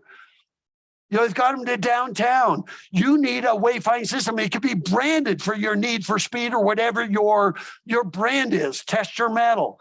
And so never more than 5 items on a sign. The lettering should be 4 to 6 inches. That one sign I showed you in the Deseret Complex, it's only good for pedestrians because it's like 1-inch tall letters. But these are just examples of wayfinding systems. You could even do like this in Woodlands, Texas. I think that's a really nice sign, by the way. And by the way, navigation systems are not a substitute. We use navigation systems to look for things we already know exist. So I could say, Google Maps or Siri, take me to Dairy Delight. Because I know it exists, I just have to know how to get there. But on the wayfinding system, you'll show things that say, wow, I wonder where that's at. I saw some signs that said West Valley. We didn't get a chance to go out there, But I wonder what's in West Valley. See, because I would never know to look for West Valley. But this is why it is not a substitute. So it would include vehicular wayfinding, attractions, amenities, visitor information, public restrooms, trail signage and markers, sports facilities and signage, visitor information kiosks, where they're located at. Institutional wayfinding is like once you drive into Deseret Peak, how do we get around the campus? And so you can even do wayfinding that includes ATM machines. Remember, we're trying to get people to spend money here. But these are just examples of it. That's more pedestrian wayfinding. And by the way, there's an entire video in that library how to do wayfinding. Right now, I would jump on this bandwagon so fast because there's federal grants that could take care of probably 3/4 of the cost. Transportation grants. I mean, I would make it number one. And on that video, tell you what's included, the rules, and how to get a wayfinding system designed and put in. So I would rather go through all of that. It educates locals, delivers that experience, mitigate. I just want to do this twice. It induces you to your brand. It creates a sense of place, a sense of arrival, and you can get rid of sign clutter. This is one of the only ones. That was the only one that we could find anywhere in Tooele. And by the way, if you're heading north, it's on the wrong side of the street. If you're heading south, that's fine. As a matter of fact, the only way we ever found the USU campus was that sign. But we didn't even see the sign until our third time downtown because it's not part of a system. It's just an orphan out there. But I'm glad the city did that. And so every single community that's in a wayfinding system has seen an 18% increase in retail sales and services. So it's not an expense, it's an investment. And finally, if there was better wayfinding communities, it would cut the divorce rate in half, since couples would no longer argue about calling for directions. Right? Been there. Guys are going, been there, done that. This is in Appleton, Wisconsin. See that sign right there? That's mounted on an existing power pole. It was like $750. It has an aqueous coating so that graffiti, paint won't stick on it, ice won't stick on it. It's got stainless steel hardware. I mean, you can even use pole banners, for part of your wayfinding. But it should include your trail systems when you get there, maps, names of the trail. And we didn't see that. We found trails, but there was very few trail markers anywhere. And so wayfinding, I would do, Todd, is tourism-oriented directional signs. And Utah, you go to utah.interstatelogos.com/state. And I'm going to have to talk to state DOT. Again, I was there with Vicki Vrella, your state tourism director. But Todd signs are you ever seen in other states, the blue signs that'll say, such and such grist mill, Benson grist mill, left 1/2 mile. And I need to find out if you have those. But they do have where you can put logos out on the highways. And you do have highways right through the middle of town. So like these, I'm hoping Utah has those types of signs. If not, I'll find out. But you need to have that too. But if you remember our whole focus. How do we give them a visit? How do we give a stay longer? How do we explore more of the county? Wayfinding. I mean, it's a key to making that happen right there. So back to our visitor experience. What did we see when we were out there driving around? When we came in Tooele, the city, we don't even know we're here yet. There's no welcome sign. And it's a great city. I mean, look at that, all the mountains there and everything. It would be nice if there's a welcome when you come in from Interstate 80. There is this one if you happen to be coming in the other direction, and it's very nice. We have a good first impression. I think that'd be great. There should be a non-digital upcoming events here, or a digital one that doesn't change, that just says September, October, November, and it just lists all the events, so we don't have to park and wait for this to scroll through things. So that would be really good there to have upcoming events. Mike, you're going to hear me say this a lot. Invite me back. If there's nothing going on, invite me back. And that would be, here's what's coming. Okay. I I mean, this goes back to that barrel race that was in 2017. Then BMX course looks amazing. I mean, it looks great out there. I don't know if there's any BMX events coming up, but wouldn't it be great to say, here's our next BMX right next to it, our next BMX event. Maybe it's next spring. I don't know. You know, the fire museum, on our way out there, we saw the rail, but we don't know why they're there. There's no interpretive signage. They're just sitting there. I would add some interpretive signs. We'll get out of our car. We'll walk around. You know what? If you can get people to spend 2 hours in the county, spending doubles, 2 hours. So if you get stopped, get out of the car and say, this train is a 1946, I mean, making up stuff now, and tell us about it, it can engage us more. It gets us out of our vehicles. We did find this. I assume this is long gone and out of business. Am I right?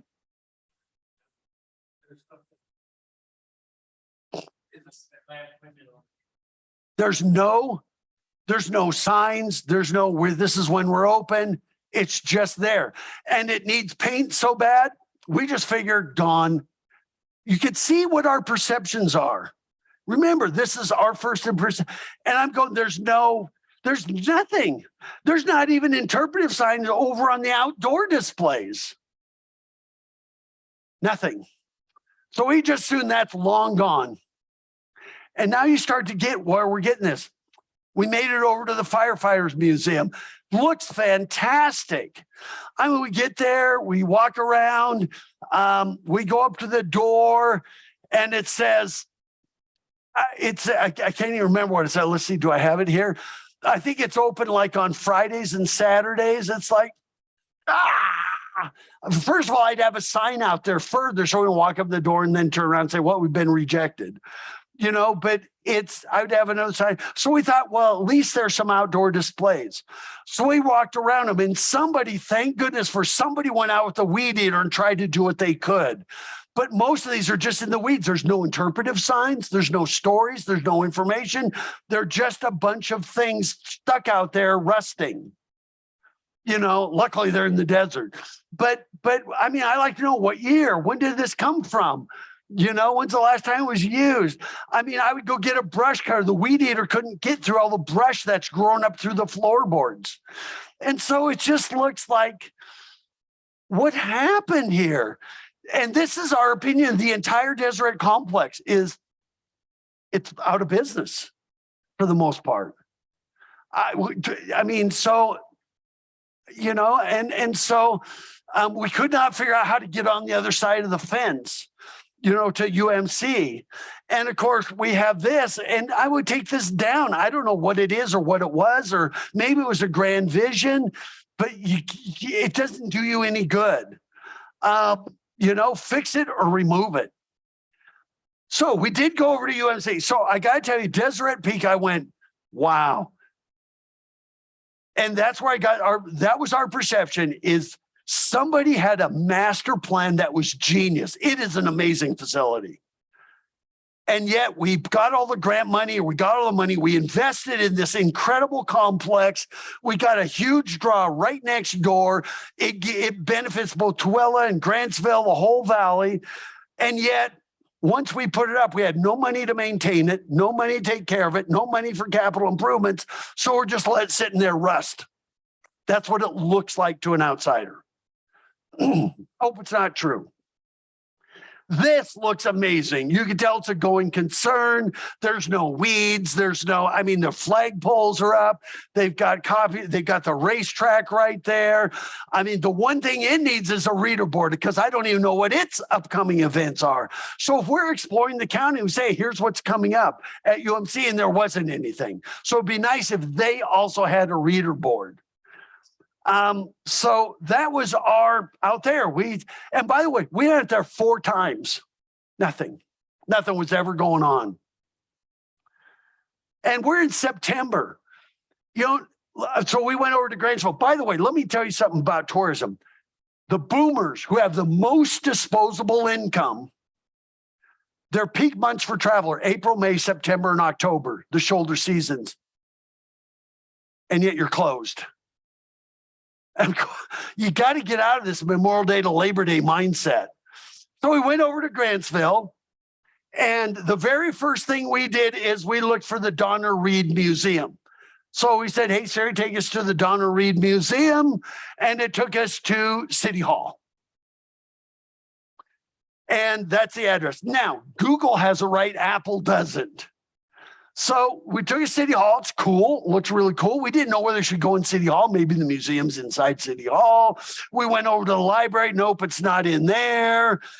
So then we thought, well, so much for the Donna Reed Museum. So we drove down the road, and all of a sudden, geez, a wayfinding sign all by itself. So at least we thought, well, there's one sign, but there should have been another sign back that says Donna Reed, ahead 1 mile, turn right, with a wayfinding system. So we did find it. There it is right there. No hours, no days. I don't know when, if this place ever open? By appointment. And by the way, what's that? After Labor Day and before Labor Day? Weekends.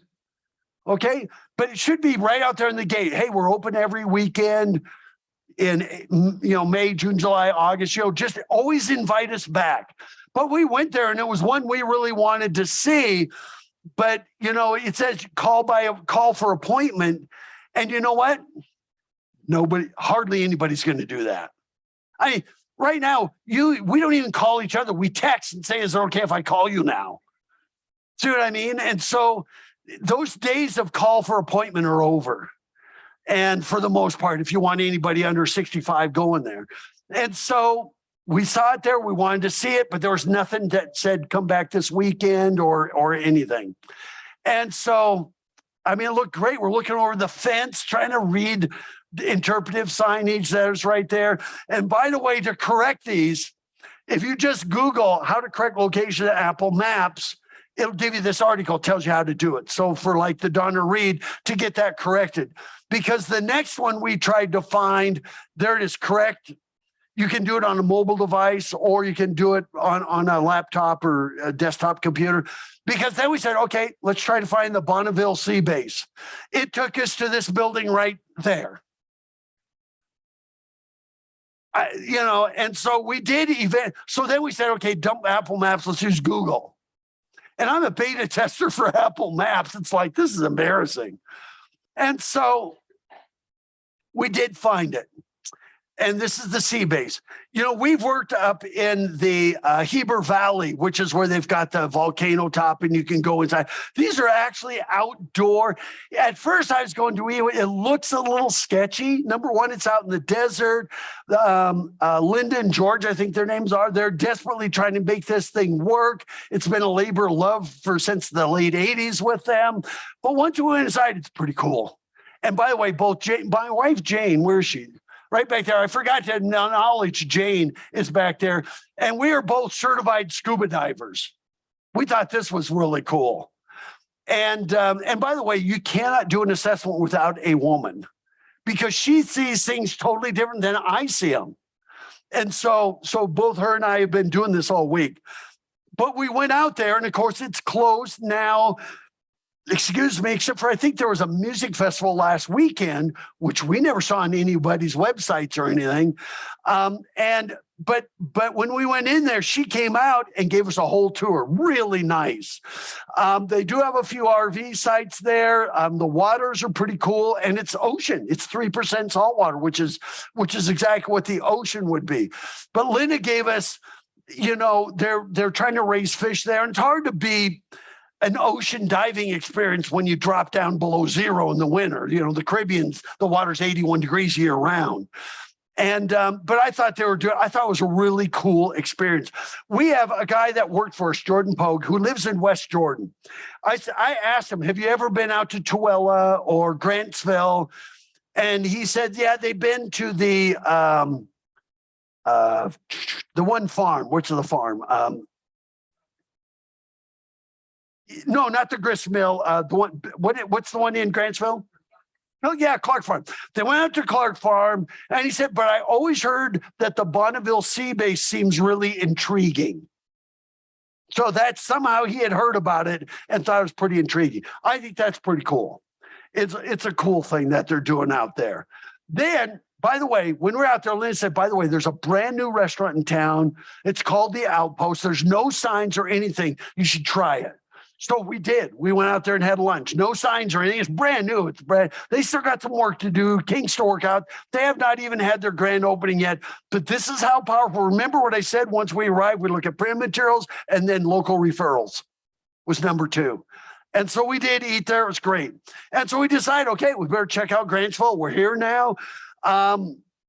First impression, Grantsville is nice. It's great.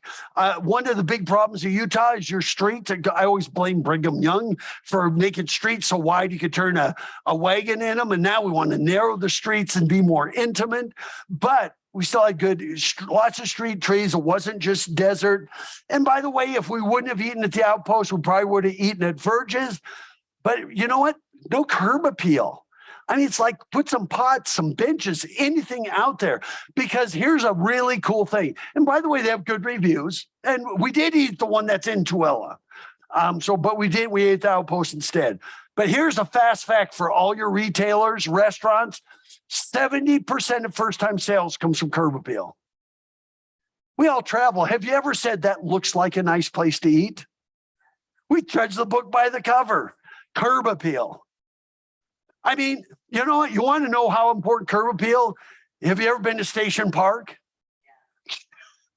I mean, you know, and why would they spend millions of dollars on all this curb appeal? Because it puts people in their retail, in their restaurants. Yeah. So the schools look great. The school looked really great there. That's an elementary school. You got the grocery store looked good. You've got new places like American Burgers, look pretty new. Java Bean looks good. I mean, notice they got table and chairs and some lawns. So some businesses do good. And remember, we're wearing 3 hats. We looked at residential neighborhoods. One thing we noticed about this county is it is growing residentially. I mean, it is growing.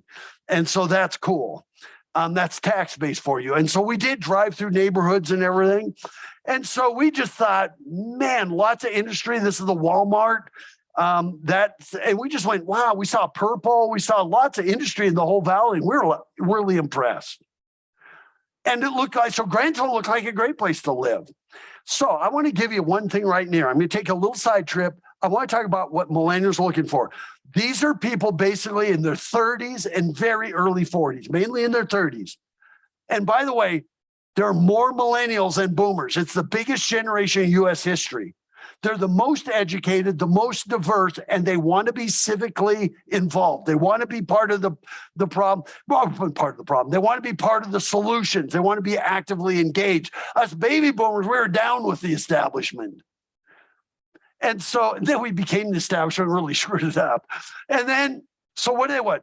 All these organizations asked thousands of millennials what their priorities were for where they were going to live or raise a family. And they said, what are your top 10 priorities? And here they are in order. In all previous generations, number 1 priority was jobs. And we would move wherever the jobs were. But look at the millennials. Here they are in order of importance. Number 1 was safety, particularly for kids. They want to feel safe. Okay. Number 2 was good educational system and childcare. So what do? They Google. How are schools in Tooele County? Schools in Tooele County have an average ranking of 3 out of 10, which is in the bottom 50% of Utah public schools. That's not good. I have a feeling this is changing because usually school ratings are not because you have poor educators. It's usually a reflection of your demographic. So as you get more upscale and more little bit people moving here not because it's cheap, but because they want to move here, I think you'll see that change. But they're going to look at this stuff. They want to be part of the solutions. They want to be engaged. And that would be particularly in downtowns. Number 4, they want some cultural depth, music, art, anything that's got some culture to it. And usually those are in downtowns. They want life after 6 o'clock, Tooele. Usually that's downtowns. And then they want top-notch recreation surpassing other areas. I don't know that you're going to surpass the Wasatch Front and all these other areas, but I think you have equal things, or it's good. I mean, you have great recreational facilities, whether it's sporting facilities or whether it's trails, all of those. Then number 7 on this is healthcare, particularly for kids. Now, one thing you have to remember, boomers were having their kids in their 20s. Millennials are having their kids in their late 30s and even early 40s. Fathers are spending twice as much time with their kids as previous generations. That's good. So you see kids keep popping up. Then number 8 is transportation, bike lanes, ride share, schools, school bus systems, those types of things. Number 9 is affordability, but with quality, which I think you have, and not just cheap. Starter homes, move ups, nice neighborhoods, or downsizing if they're a little older. And look at number 10, jobs. Quality of life. Here's what you need to know. For the first time in American history, community development is leading economic development and tourism development. They're looking for a great place to live. And then once we get there, we will find a job or make one. That never happened before. And by the way, the focus of every single elected official on the planet, or in the United States at least, is to improve the quality of life for their citizens. That's community development. So your mission is to be the most desirable place to live in Utah, or even in the greater Salt Lake Valley, where you got like 50 different cities. And so you're going to love this next video. Oh, so here you go. You're on now. We're going to hold a microphone up there. And this is a little video I saw. And by the way, people always tend to go to the negative. This little video, well, let's just watch it. Here you go. Hi, I'm Tammy Griffith with Premier Utah Real Estate, and today we're going to be talking about 5 reasons that you might hate moving to Tooele County. Reason number 1 that you might hate living in Tooele County: if you love rush hour traffic, you love bumper to bumper and taking an hour to get from one place to another, you're going to hate living here, because you get almost anywhere in 10 to 15 minutes, and we just don't have a ton of traffic. Reason number 2, if you hate peace and quiet, you love the hustle and bustle and sirens and honking and all of the loud noises that come with the big city, you're probably going to hate Tooele County, because it's generally just a pretty quiet place. Reason number 3 that you might hate living in Tooele County: if you love stoplights, you love to just stop, then you're going to hate it here. I think in all of Tooele County, there's less than 10. So that might be something you might not like. Reason number 4 that you might hate Tooele County: if you love crime, you love not being able to go outside at night and feel safe, you love not being able to take your kids to the park and or walk your dog and feel like you're safe, then you might hate it here, because it's a pretty safe place. Like, we just don't have a ton of crime. I Googled it, and the average annual crime rate is 2.03 per 1,000 people. I don't know what that means, but it sounds like it's really low to me. Reason number 5 that you might hate living in Tooele County: if you like just staying in, watching TV, not ever going outside, then you might hate Tooele, because we have pretty much everything you probably think of outside. You're minutes from ATV trails, hiking trails, fishing, reservoirs, pretty much anything you can think of to do outdoors. We have it here. So if you're one of the people who don't hate all of the items on this list, then come check out Tooele County. I'm Tammy Griffith with Premier Utah Real Estate, and I hope to see you around.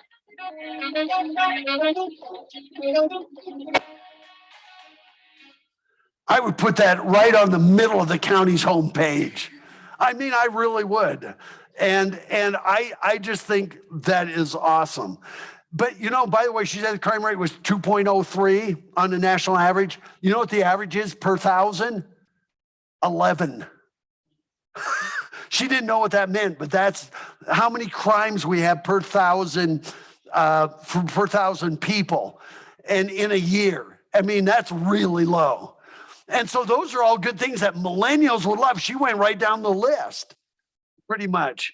You know, so now continuing on. So I wanted to let you know why we're looking at houses and schools and medical facilities and things, because we're looking for quality of life. So we did find this reservoir. It wasn't easy, but we did find it, but we don't know. Can boats go on this? Little ones? I mean, Electric motors only? Okay. We couldn't find any signage. We couldn't find any boat ramps. We don't know whether it's stocked with fish, whether it's unstocked. We don't know if there's catch limits. We don't know if you have to get a fishing license, where you would get one. But we found it and we were like, okay. We did find the RV park. Look at the signs. I mean, right there, that one says it's private property or whatever, but very poor signage, very poor curb appeal, the roads, the directions, the amenities. It's like, this is almost embarrassing for the county. I mean, this is the roads getting there. By the time you get there, everything in your RV is tossed all over the place. I mean, at least overlay gravel. The paved road is gone. Tear it up, grind it up. They grind up asphalt and put it down as gravel. But it's just like, do you really want to show this? Oh, welcome. If you saw her video and then went here, you'd be going, uh-oh. And so, yes. They don't have to do anything. It fills up every weekend of the summer. Oh, it does. Well, that's good. And that's fine if you don't want to do it, but go look at the reviews. And they may be there because there's no other options. We couldn't find any. Okay. And hopefully you have visitor information there so they can spend some time in Tooele or in Grantsville or anywhere else. But once again, I would clean it up. I think it's a beautiful spot. It just looks like, and it's $15 a day now. My first thing was it might be a little bit spendy for what you get. The picnic shelters look good. The picnic tables look good. There was one RVer out there. We didn't see all the trash that everybody complained about. Every review of the place talked about trash everywhere, blowing in the wind and everything. We didn't see that. So somebody had been cleaning up or somebody had been out there. But our first impression out there is roads are kind of rough. It doesn't look like anybody really cares, or there's no money. Maybe I shouldn't say don't care. It looks like there's no money to actually take care of it. And once again, the capital improvements, like we build things, but then we don't take care of them once we build them. That's the impression. I'm not saying that's the truth. That's just the impression we get. So we also went to the Clark Farm. It looks pretty promising. We had to use Google to find it. But once again, there's no signage. I don't know when it's open, if it's ever open. Remember, their website only had special events. So is it only open during special events? Pretty much. Pretty much. Okay. A museum there also. I know, but is it ever open to the public or just during the events?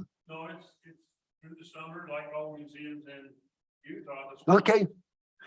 And the last day of summer was 2 days ago, and it hasn't been open this month that we have seen.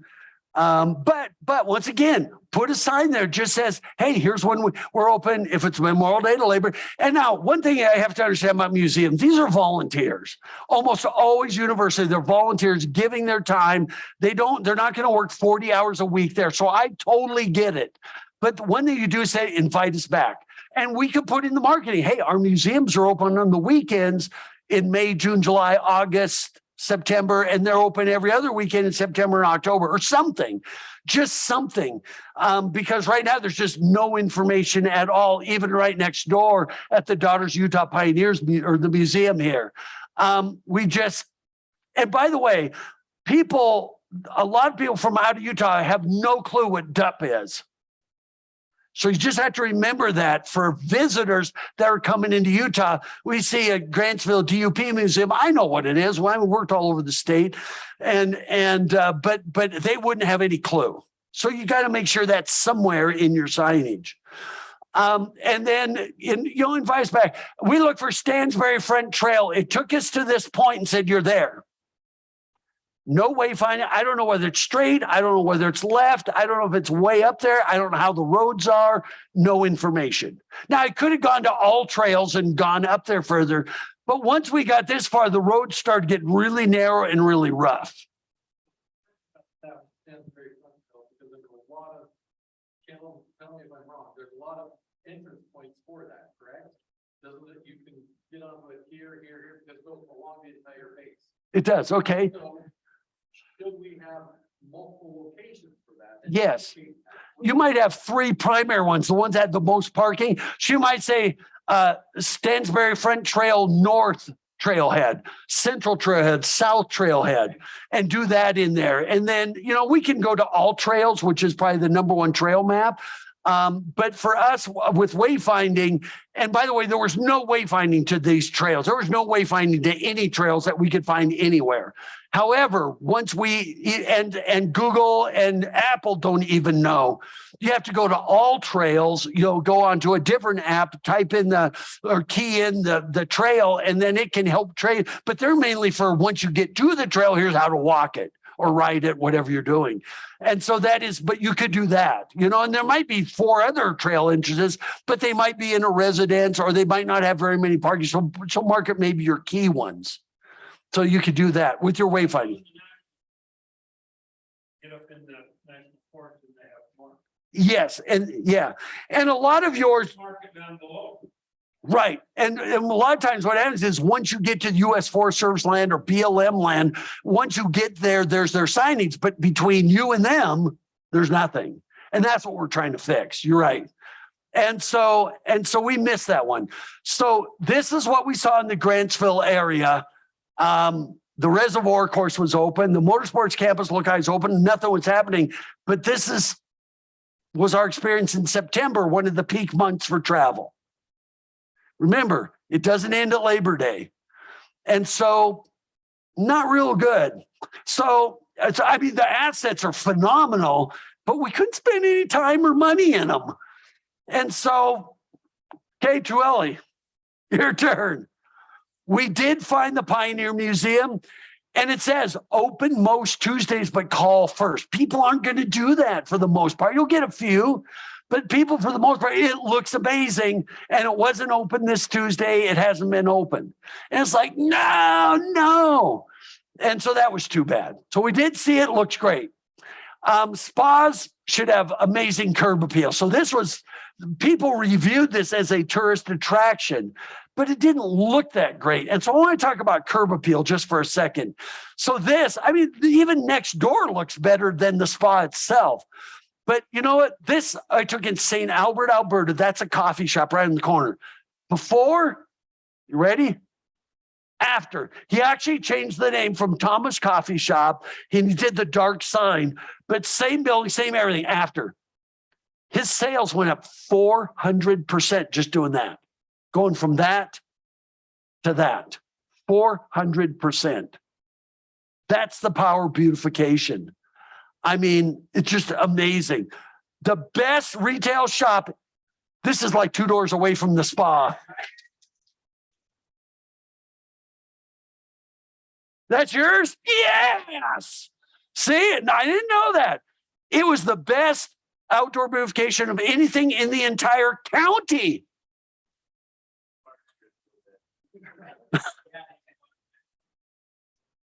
But I'm going, why can't the spa 2 doors down get that?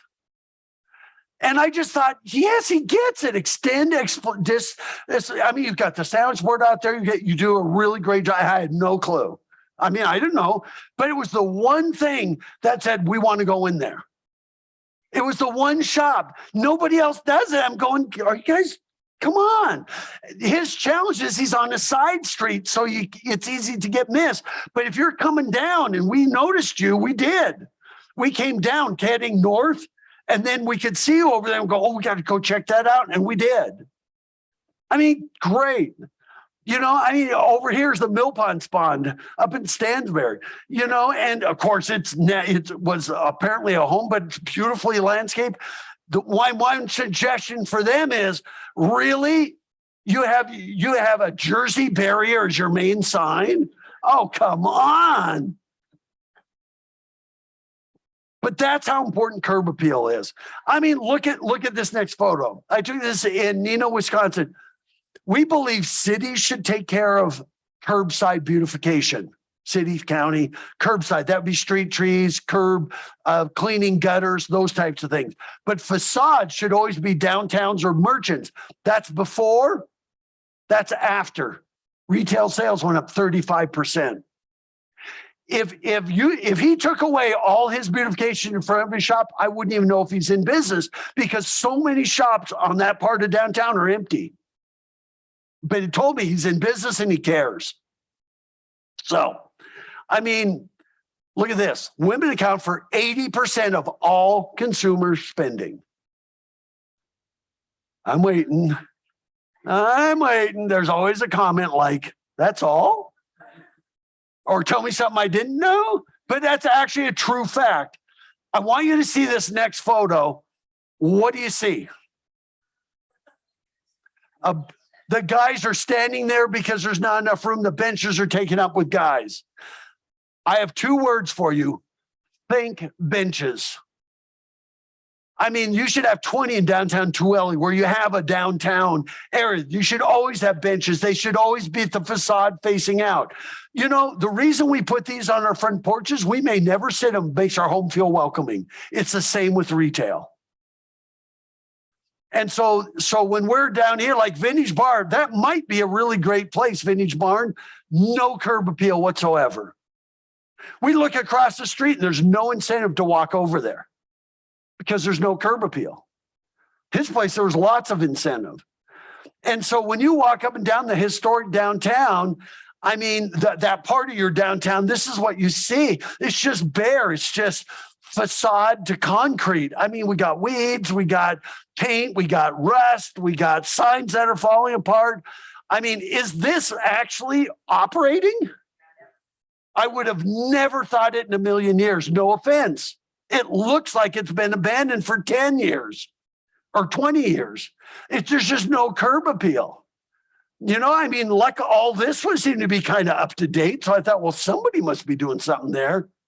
I think the murals are great, but murals all by themselves in downtown, I think these are a great addition to liven things up. I think the mural next to his building is really fabulous. I think these are really cool things, but they're not enough in itself. Okay, great. Oquirrh Hills Golf Course, beautification pays. I mean, we drove up there and we're like, whoa. I mean, golf courses, wineries, restaurants. I mean, all these things are so critical, but they do a really good job. It looks gorgeous. But at this golf course, is it open for public play? No signs. Is it 9 holes or 18? Do they have cart rentals, club and cart rentals? I see carts there, but I don't know if they're private or do they rent them? And is there a restaurant? And is there a pro shop? No signs whatsoever. Don't even know if it's open to the public. All they need to do is say, yes, we're open to the public, call for details or check for tee times. I mean, whatever. They should just have a list of those things on one sign. While we were up in that area, we did see this. I don't know who's doing all your trails in the county, but whoever's doing the trails is doing a good job. Wayfinding is non-existent, but having this kiosk here with all these, now I thought, wouldn't it be cool if you had a little brochure holder there that actually had trail maps or actually had the very best of. So if we're coming from out of town, we'll want to look at what else you got for us while we're here. Would be great. I thought that was excellent. It's only one we saw. Maybe there's more, but we missed them. If there were. We did see sporting facilities here in town. Good check mark. The Pratt Aquatic Center looks great. We did see on 36 signs that need to be removed. They were for this golf course. It is actually against state law to promote private enterprise with highway signage unless you're a huge attraction. But there's signs to this golf course and it's not open to the public. I mean, we get here and it goes, welcome to Overlay Golf Course, no temple access. And by the way, it's a private road, no through traffic. And there's another one on the other side. And we thought, okay, let's just go in there anyway. Let's just go check it out. So we drove to the next entrance and there's private course members only. There's cameras, no trespassing. At that point, you say, okay, we don't want to get shot at. We turned around and left. I don't know why there's signs on the highway promoting something that's not open to the public. Those should be removed in favor of putting signage to other things like the museums and the other things that you have to offer. So that was like, okay, enough. We didn't try it. We also found the Ford Performance Racing School. I mean, there's nothing really to see. I'm sure your restaurant one, but I thought it'd be cool if they just had a panel that talked about it. Here's our website. Here's what we do. Here's where we go. Because some of it's in classroom and then some of it's out at a track. I don't know if they go use UMC or whatever, probably. But I thought it looks good. It's clean. It's paint. I wouldn't expect a lot of curb appeal here because people are coming here because they had an appointment or they signed up for a class. I think it's a really cool asset for you as a county and really plays up that whole need for speed or test your metal type of brand. We did see the hospital, the medical facility looks great, another great asset. And then we decided, okay, let's go check out. There's a nature park here. It's going to have all kinds of nature trails and it's going to have probably interpretive signs of wildlife and everything. So we went and found that great tourist attraction. Well, it's not really a tourism asset. It's not what we expected. It's a great community park. I wouldn't promote this for tourism, yet somebody had. It doesn't mean you did it, but somebody put, oh, there's a great, but we expected it to be a real nature park. It's a nature-themed community park. It's very nice, but it's like, okay, really? I don't know that I'd put that in the tourism category. Then we did go to we didn't know what to call this. It's the Tooele Valley Museum and Historic Park. I would just keep it Tooele Railroad Museum. That's what everybody seems to know it. The signs say it. And so it was kind of confusing. And there was like reviews for both. And they're reviewing the same thing. But once again, there's no hours. There's no when they're open. There's no information. It looks really cool. All these museums. I mean, I would like to see wrought iron fence versus chain link, but once again, it's expense. You have volunteers trying to do these things. The sign could probably be used as refreshing, maybe an Eagle Scout project or something. But it looks like a great facility, but it was closed. We couldn't go in. There's no interpretive signs. We even thought if you had interpretive signs to the fence, we could walk along the fence. Interpretive signs would tell us what we're seeing inside. So there's still some benefit, even if it's not open internally. And never use the word closed. I always say, rather than say closed, it's like, go away. Instead, just say, we will be open, and then put your days, hours, or whatever. Tell us when you'll be open, invite us back. All these places, invite us back. Tell us when you'll be open. But really a cool spot. Add a few interpretive signs. Tell us about the history of the house. You can just mount them on the fence or even on the inside of the fence, just so that you get some of the experience. And then we did go to Settlement Canyon. It was the one thing that we could find easily. They actually had some signage, if I remember right. It was fantastic. And we got there, a huge bike club, a Tooele Valley bike club or something. They're all wearing jerseys. And they had a guy on the truck telling them, here's what we're going to ride today. That whole test your metal thing, this just cemented that kind of a brand direction. And it was a great group. And so I walked up there and said, well, can we go in? And the lady said, sure, you can go in. So we drove in and she said, yeah, they come out here like once or twice a week and they ride different trails. I thought it was so cool. So we did drive in there and it's beautiful. I mean, now this right here, Camp Wapiti, is that how you pronounce it? I don't know if it's open to the public. We didn't drive up there because we weren't sure whether it's public or private or if there's some scenery up there. So we didn't. Okay. Well, we didn't know whether it was, so we just didn't. But we did go in. It would have been nice if they said, here's a map of the park and where the trails are, if she would hand us something, but nobody handed us. She didn't have anything. We paid our $3 day fee or whatever it was.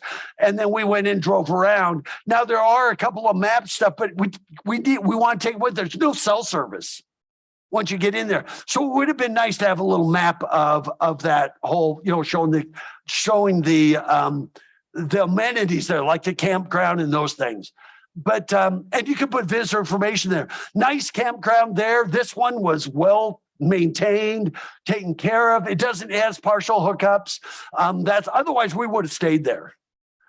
We just need more full hookups for us because we're there for a week. And by the way, we have a huge rig. I'm not even sure if we could get in there, but it was very nice. Well done. Beautiful drive, hike or ride. There's no water running in the creek. It's still beautiful. Really nice. And so Once we checked all that out, we went back downtown. We did find Drop Zone U. Not a lot of curb appeal, but people are going there regardless of curb appeal because what they have. We did find the escape room. I thought that was cool. Can you escape? Will you be stuck? There were reviews that said, man, I came here with my teenagers and they wanted to come back. They hounded me to come back to Tooele to go do the escape room. So I thought, that's cool.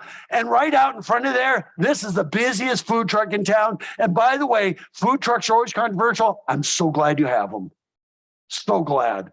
These are entrepreneurial opportunities. That one was big. There are people, they go there and they wait for them to open. I mean, there were lines. The parking lot was full up. And I just went, that is so cool. I'm so glad you have it. We did want to check out Dairy Delight. And this just made us want to cry. We went up and said, oh no, hope they didn't go out of business. And said our sweet dad passed away Saturday, and we just sat there, oh my God. And so we're just, your heart just goes out to these people. And that's on all the doors all the way around. It's like, oh my gosh, I'm so sorry for you. We didn't say, oh, rats, they're closed, but I thought that was really sweet what they said and what they did. I went there yesterday. They're still closed, but what we hear, it's fantastic. It's great, almost an institution in town. So we did check that out. We did come into downtown like that. Welcome to downtown. But I think the city's done a good job. The businesses and property owners, for the most part, have done squat. It just, it's either vacant or it needs a focus and a plan. And so I got an idea for you. And what comes first? If you want downtown to be revitalized, you need people there 250 days a year. Well, how are you going to do it? How many days of the year you open your shop, roughly? You only close on Sundays. So you're open 250 days a year, at least, almost 300. Okay, so this is Rapid City, South Dakota, and I'm going to show you something there, what they did to revise. Their downtown was like 40% vacant. I saw this park and I went, I would love to take that park and turn it into a plaza. Right now, you have a pretty park with nothing going on in it. I would love to see you turn that into a plaza, a gathering area. Yes, you would have to take out some lawn. Yes, you might have to take out some trees, but here's what you could do. And I thought, this is the big initiative for Tooele. Is remember what those millennials want? They want to be engaged. They want downtown. They want life after 6. Jobs are going where the talent is or where the talent wants to be. So how do you make Tooele a place where the talent wants to be? And community development's leading economic tourism development. We are now in the age of placemaking. So I want you to think of downtown as a community living room. Think of that square, that little memorial park. Is that what it's called? Memorial Park. Think of that if it was a plaza, it was a community living room where people can sit at tables. This is at a restaurant called The Bungalow.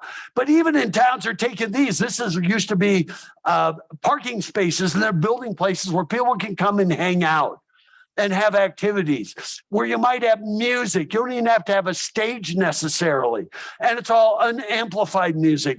Wouldn't it be great if you had a place that in the fall and winter months where they could just sit there and you have fire pits, a place for people to hang out, where you could do the Taste of Tooele County, or you could do screens on the wall. You put a big screen on the concrete wall there, and then you broadcast BYU football games or whatever, USU games, or anything, or you do chili cookouts. You can put out tables and chairs. You can put out chess sets like these. Wouldn't that be cool? Because here's another statistic. 70% of all consumer retail spending takes place after 6 p.m. So, plazas, where do we go after working on weekends? And so I want to show you Destination Rapid City, and I hope you create Destination Tooele, which would be retail merchants, property owners, the city itself. I would like to see you do this team, and let me show you Rapid City. I said, see that building back there in the background? That building was the Sears building. It was empty. Pigeons and raccoons were living in it. This is a 60-space parking lot. I told them, turn that parking lot into a plaza. And people, huh, you're going to take away your parking. You're going to kill my business. You know what you tell people if they say that? Are you telling me your business isn't worth walking a block for? And by the way, there's parking all around your Memorial Park. But I even told them tear down that Sears building. That parking lot is about 1 acre. I said, tear down the Sears building. And they said, I got a call. This is Ray Hillebrand. And by the way, Roger, we're not taking down that building because I just bought it. And I like your idea for you put a plaza right next to my new building. As a matter of fact, I gave the city $2 million to build that plaza because I know what it's going to do for my new building. So this is it right there. There's a parking garage there. They did add another level on it, but down here they park a Zamboni. You can guess where I'm going with that. They have public restrooms, they have visitor information. So it's not like they made up this parking. They just took some of the parking down here and put it up on top. So this is it before. This is it after. Now, think about this. That splash pad runs 120 days a year. Mayor said 250 days a year going, oh my God, we can't do 250 days worth of events. No, we just need activity. So a splash pad running 120 days a year, you could shut it off. And by the way, here it is. I went up on the stairs to the parking garage. There's that Sears building. It's now full of restaurants and everything. There's the stage they put there. There's that lawn area. You can see the splash pad back there. They actually shut it off because they had music playing. And you can see all those businesses. There are 0 vacancies. I mean, this is it. And that's a hotel back there, the Alex Johnson. It was only the first four floors were even open. And it was running at like 30% occupancy. Now the entire hotel is restored and it's running at like 90% occupancy. I mean, this is the downtown. This is it later. They were doing the police dogs were doing things that they had just so many. Here's an electric vehicle. They just have so many activities happening there. So during the summer, you know, you can see there's a band there. They've got the splash pad going. They've got restaurants out there. Sometimes they do beer gardens. You can see the Alex Johnson Hotel back there in the far right upper. That's it during the summer. That's it during the winter. That ice skating rink is about 8,000 square feet. And you could do this with Memorial Park and part of the parking lot that's behind it. You could fit all this. And then, by the way, that's a portable ice rink. They pack it all up in the spring, in the early spring. But during the winter, it has a chiller in it and everything. So you don't always have to be below freezing. Matter of fact, they make $150,000 a year just renting ice skates. And they have to dole them out because it gets too busy.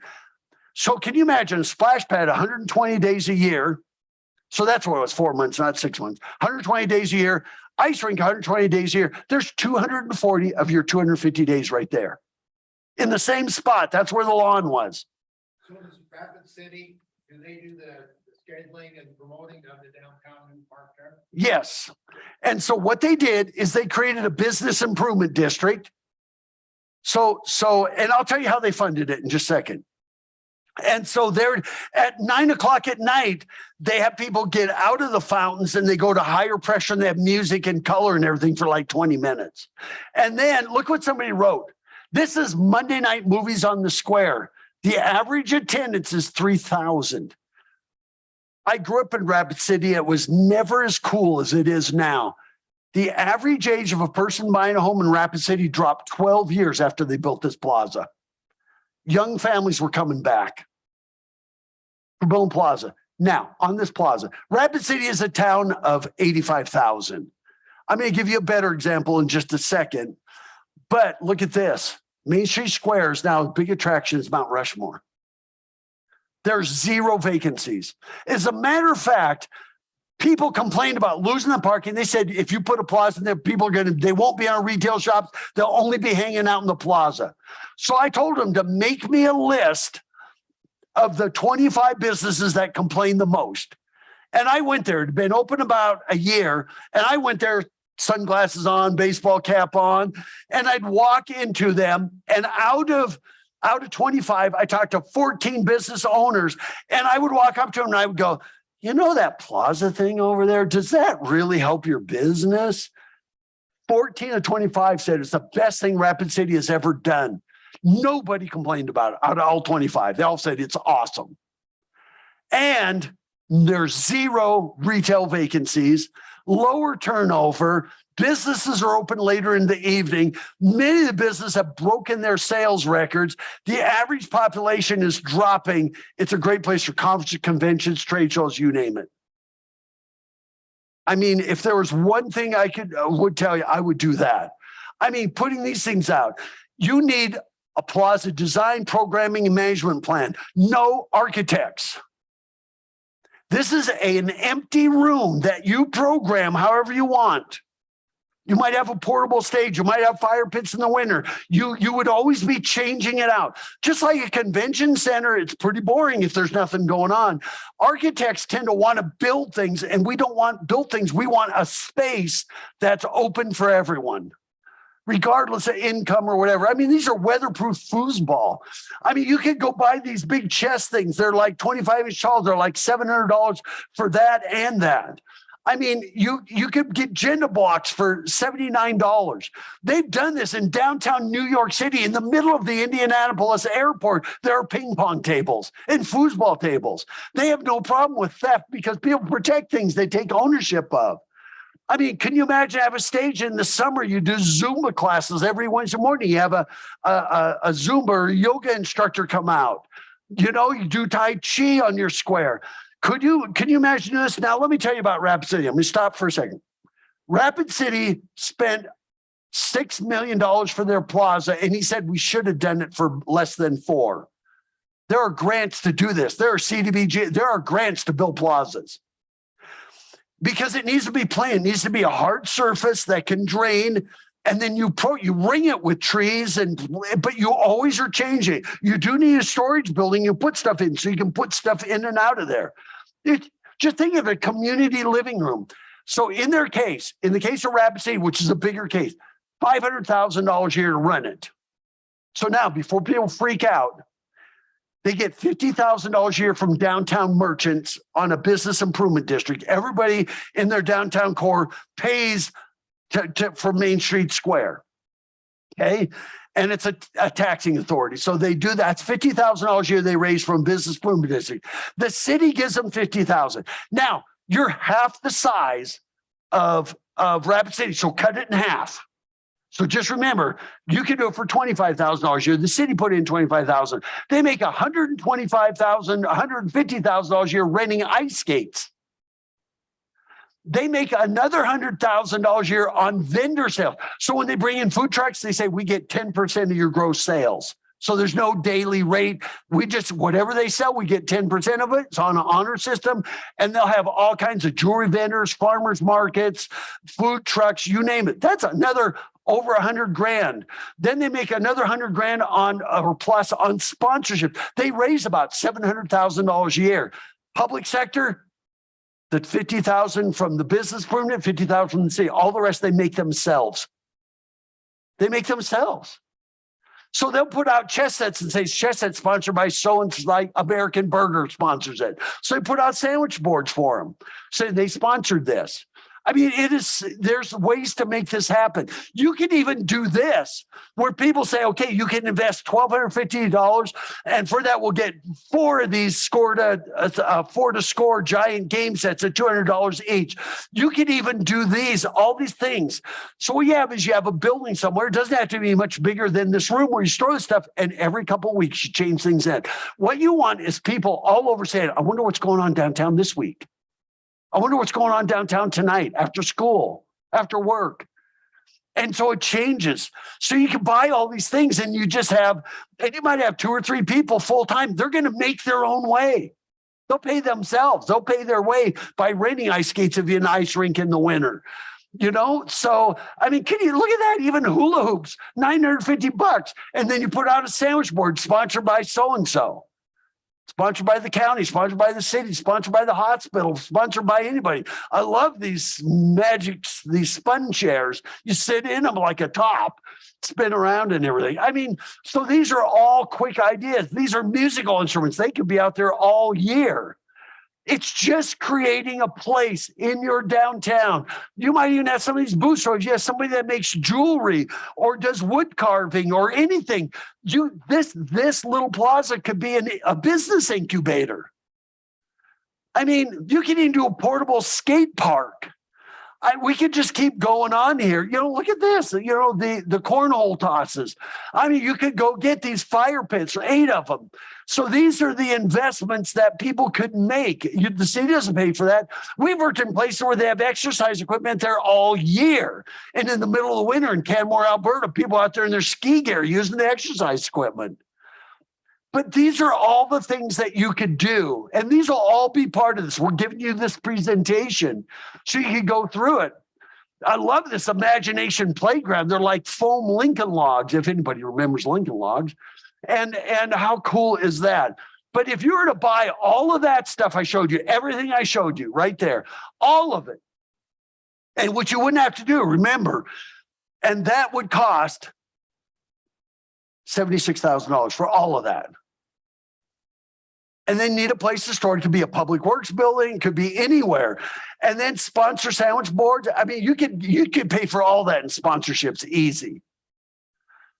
And so I just thought, but if you're going to build up, if you're going to do this, you might clean up to change the location. You got to redo the surface. You might put power and water there, trash receptacles, barrier planters. You might even do public restrooms there. I think that's going to be important. We can put this whole thing together. This is like a plaza on the cheap, and you'd be in it for like $187,000, and there's grants to cover it. So you don't have to spend $5 million. You just got to say, is it okay if we turn a park into a gathering place, a community living room? And I guarantee you, if you want to build a softball field, yes.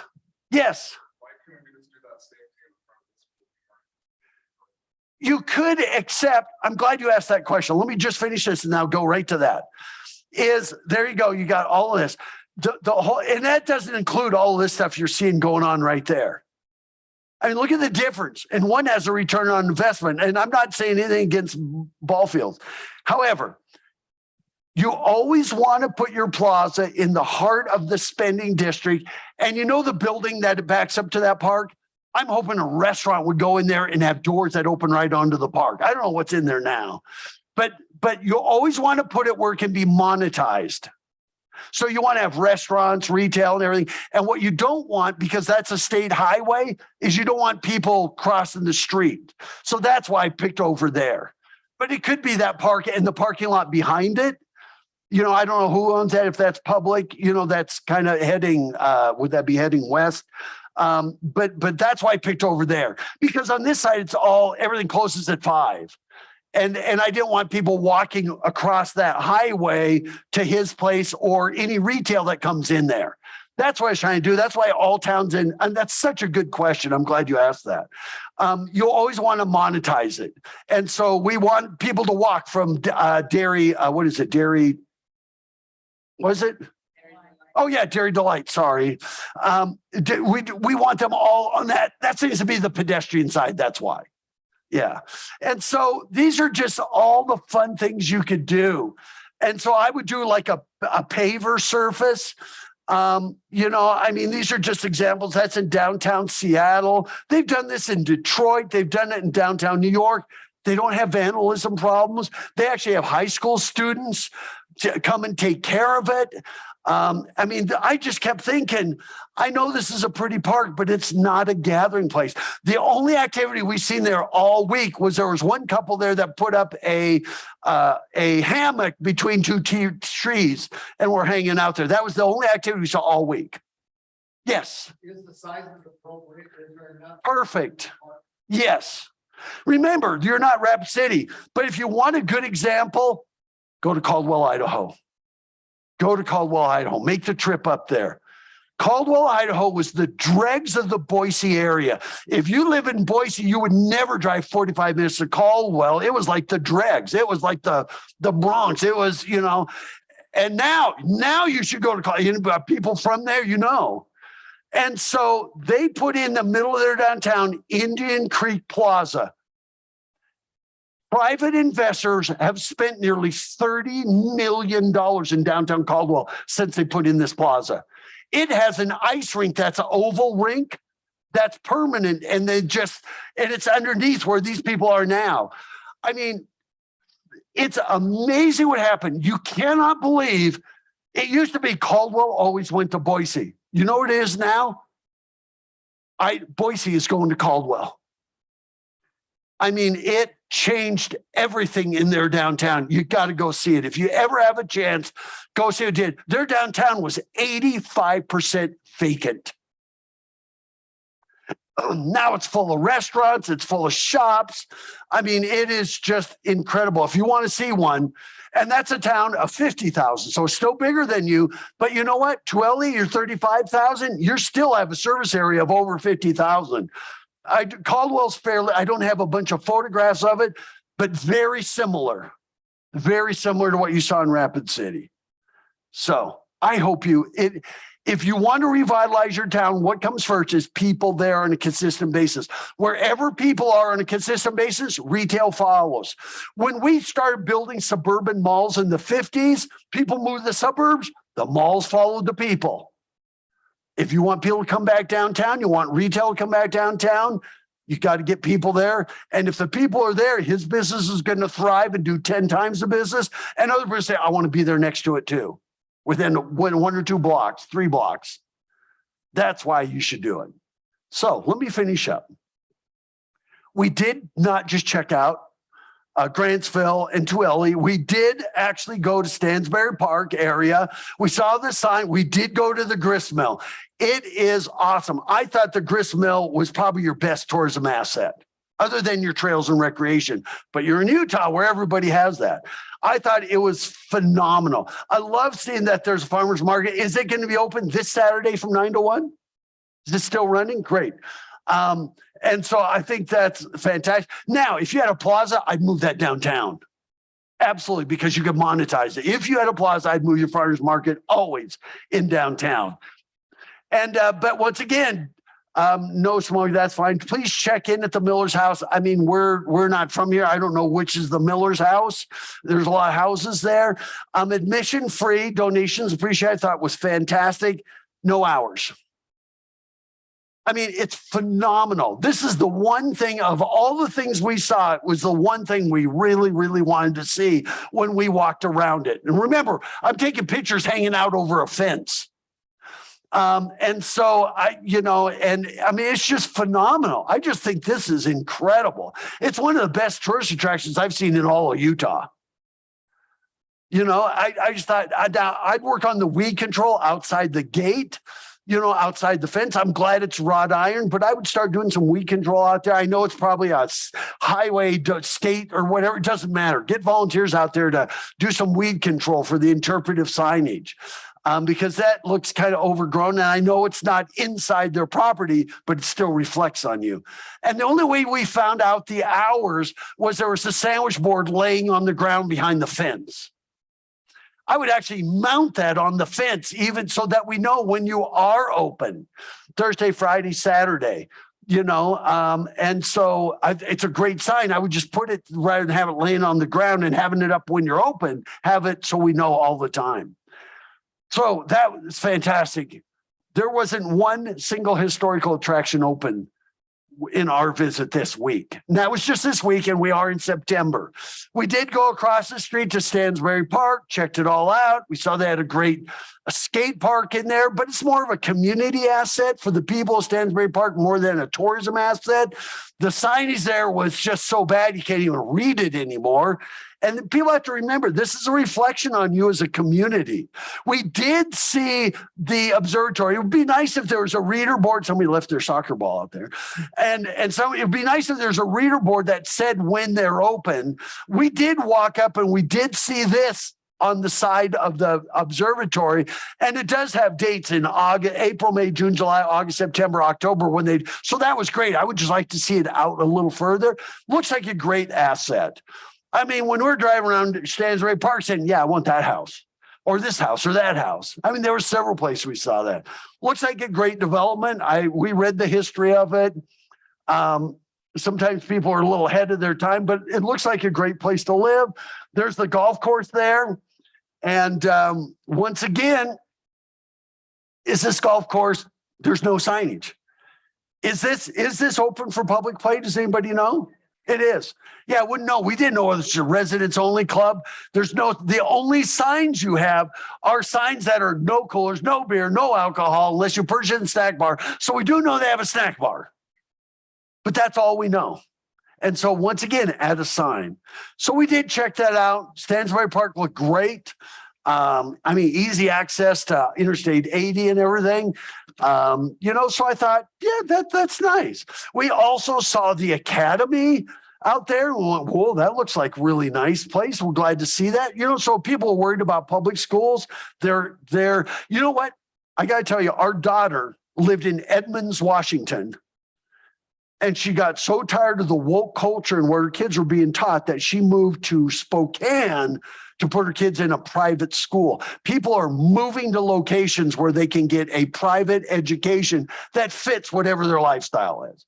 And so I think having private schools and charter schools, things like that, it's a good thing for you. And I'm not saying that your schools are woke or anything. I'm just telling you, people are moving to places for their kids for schools. We did find the airport. We thought that was great. We did see Skydive Utah. I think there's 2 operators out of there do skydiving. So that was really great. And that brings me to my last thing is I really want you to work with your historical sites on common months, common days, common hours, and cross-sell each other as well. So let's say that in September, they all agree, we're talking like 6 places. We all agree that we're going to be open on Fridays and Saturdays from 10 to 6 so that when you market the county, we can tell people when to come and visit you and you'll be open. And I think you got to sit down. They're volunteers. So we know it's not going to be 6 days a week, 12 months of the year. We know there's going to be certain times when they can or can't, but we need to have some kind of commonality. So people like us that come out here, we spend a week out here and nothing's ever open and nothing's going on. I don't know if there's anything going on at Deseret Peak or UMC. We've been out here a week. So other than hiking trails, why would we come out here? And that's what this could help solve that. Okay. So I just wanted to, out of all these things, look what was open. Settlement Canyon was open. Of course, Drop Zone, Escape, these things were open, but 2/3 of them, other than outdoors, everything was closed in September. And it's been beautiful weather. It's actually been pretty hot lately. And I just think that's really sad. So if these were all open on weekends, we say, come out for the weekend. Spend a few days with us. Come out on the weekend. We're open on the weekends. Or during the summer, even more. The best of, I would promote these in that brochure. I think these all immediately play up the whole need for speed or test your mettle. These museums are great. If we can get common hours, the Mill Pond Spawn, I'm not too sure. The Cruciflow Spawn, I'm not sure when they're open, but they certainly have good reviews. Historic Town of Ophir, the reason it has a question mark is not because we don't think it's deserved. It's, do we really want to put a best of and overrun it? So in closing up, a few more slides. I'm almost there. Add highway historic. This is down at Faust Pony Express. There's no signs that say historic marker. There's signs for every historic marker along that route except this one. And this is the one with all the interpretive signage. So I'd work with Department of Transportation and get some historic marker signs out there. We drove out there specifically for this one. That's a long ways from here, but we did it because it does a really great story of telling the history of the Pony Express, what they went through, how it was built, how it was developed, what happened when the telegraph came in like a year later, the riders, how far they rode, the whole thing. Excellent, just excellent. And on our way back, we did see this one for the underground store that was out there. And this one was marked. I thought, well, that's odd that this is marked and it's too bad people are taking shots at it. but once again, it's a good story. And then we had to check out the highest rated thing and our favorite thing probably in the entire county, Ophir. It's such a great place. I mean, this, and I love, somebody had that on their house or their shop said, oh, for goodness sakes. That's how we knew how to pronounce it. And even the drive out the canyon, so you go out, what is that, 73, Highway 73, and then you turn left up in there. Even this drive up into the canyon is phenomenal, and seeing these old mines and then going in and seeing where people live there. Somebody said it was a ghost town. It's no ghost town. It's just so cute. It's just so charming. We drove up the historic district, and saw the old buildings and everything. Our one challenge, just really, really great. I mean, it's got a little bit of quirky stuff. And I mean, there's a mine entrance right there. The geography is just incredible. Just right there. When you get in there, you will see closed for this. I don't know if this is closed permanently or just closed for the season. If it's closed for the season, just say that. We'll be open next May or June or whenever it is. But when you say center closed, you go, oh, that's too bad. We would have liked to have seen that. Invite us back. When you drive in there, if you keep going, which we did, we go in there. I mean, the cattle are right there. You just, they're just right there. There's no fences or anything. It's all part of a ranch. The one thing is, it said the restrooms were closed for winter. I didn't know that winter started like the day after Labor Day. And we needed remember, we went and saw Faust, we went and saw all these things. Now it's like, okay, potty time. They're all locked. So that's too bad. I mean, even if just one of them was open, but we're sitting there trying the doors all locked up. And we're in September, a busy month, And so we did see this public access, hikers and horsemen only, stay on the trail. I thought that was great. That's totally fine. And by the way, this is this week. Look at the fall color. I can't even imagine what this is going to look like in 2 or 3 weeks from now. I mean, it was phenomenal. All of the yellow and the red, and it's just starting. Look at this place. By the way, the roads, we RV'd here, so we have a big truck. And I'm telling you, even us was like, we don't know where it ends. I don't know if it comes out somewhere, but we went about as far as we dared. Otherwise, we wouldn't be here today. We'd probably still be out there. But look at this. I mean, it's just phenomenal. This is one of the trails. It says it's a 7-mile trail. And it does talk about the trails, Lion Hill, South Fork Loop, 7 miles, turn here. But it's a road. So is this for hikers and horses only, or is it ATVs, motorcycles, cars? What does anybody know? You can drive it side by side, or if you want, four-wheel drive up that road on the top. Oh, you can. See, now I wasn't sure because some of said hikers and horsemen only, but that might be for a different trail. And by the way, horseback riding ATVs don't work well together. And so I wasn't too sure, but they might mark on here, this is, you can take an ATV or hike or whatever. But we weren't sure. It didn't make it clear for us, but it looked like it'd be phenomenal. And overall, what a great area you have. I got to tell you that we're blown away. We have, I figured, well, once you're out of the Wasatch Front and up on the mountains, or, we've done all of the eastern part of Utah, all of that. I mean, we've been over in Helper, one of our favorite towns in the state. I mean, all those places, Price, you name it. But here, I think that the temple, that's great. Loved all the signs on the fence welcoming the temple. We read there was some controversy over the development next to it. I mean, that's going to be a great asset for you.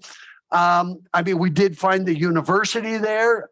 And by the way, having that plaza downtown will get some of your university student stuff to start hanging out in your downtown rather than just going to fast food or not coming into downtown at all.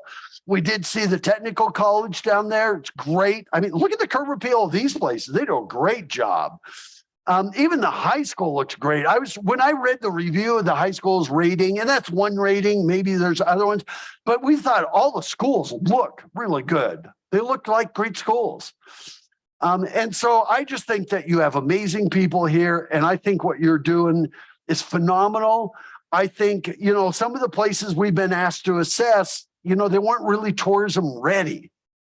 Like Magna's there, it's close, but their downtown struggles a little bit.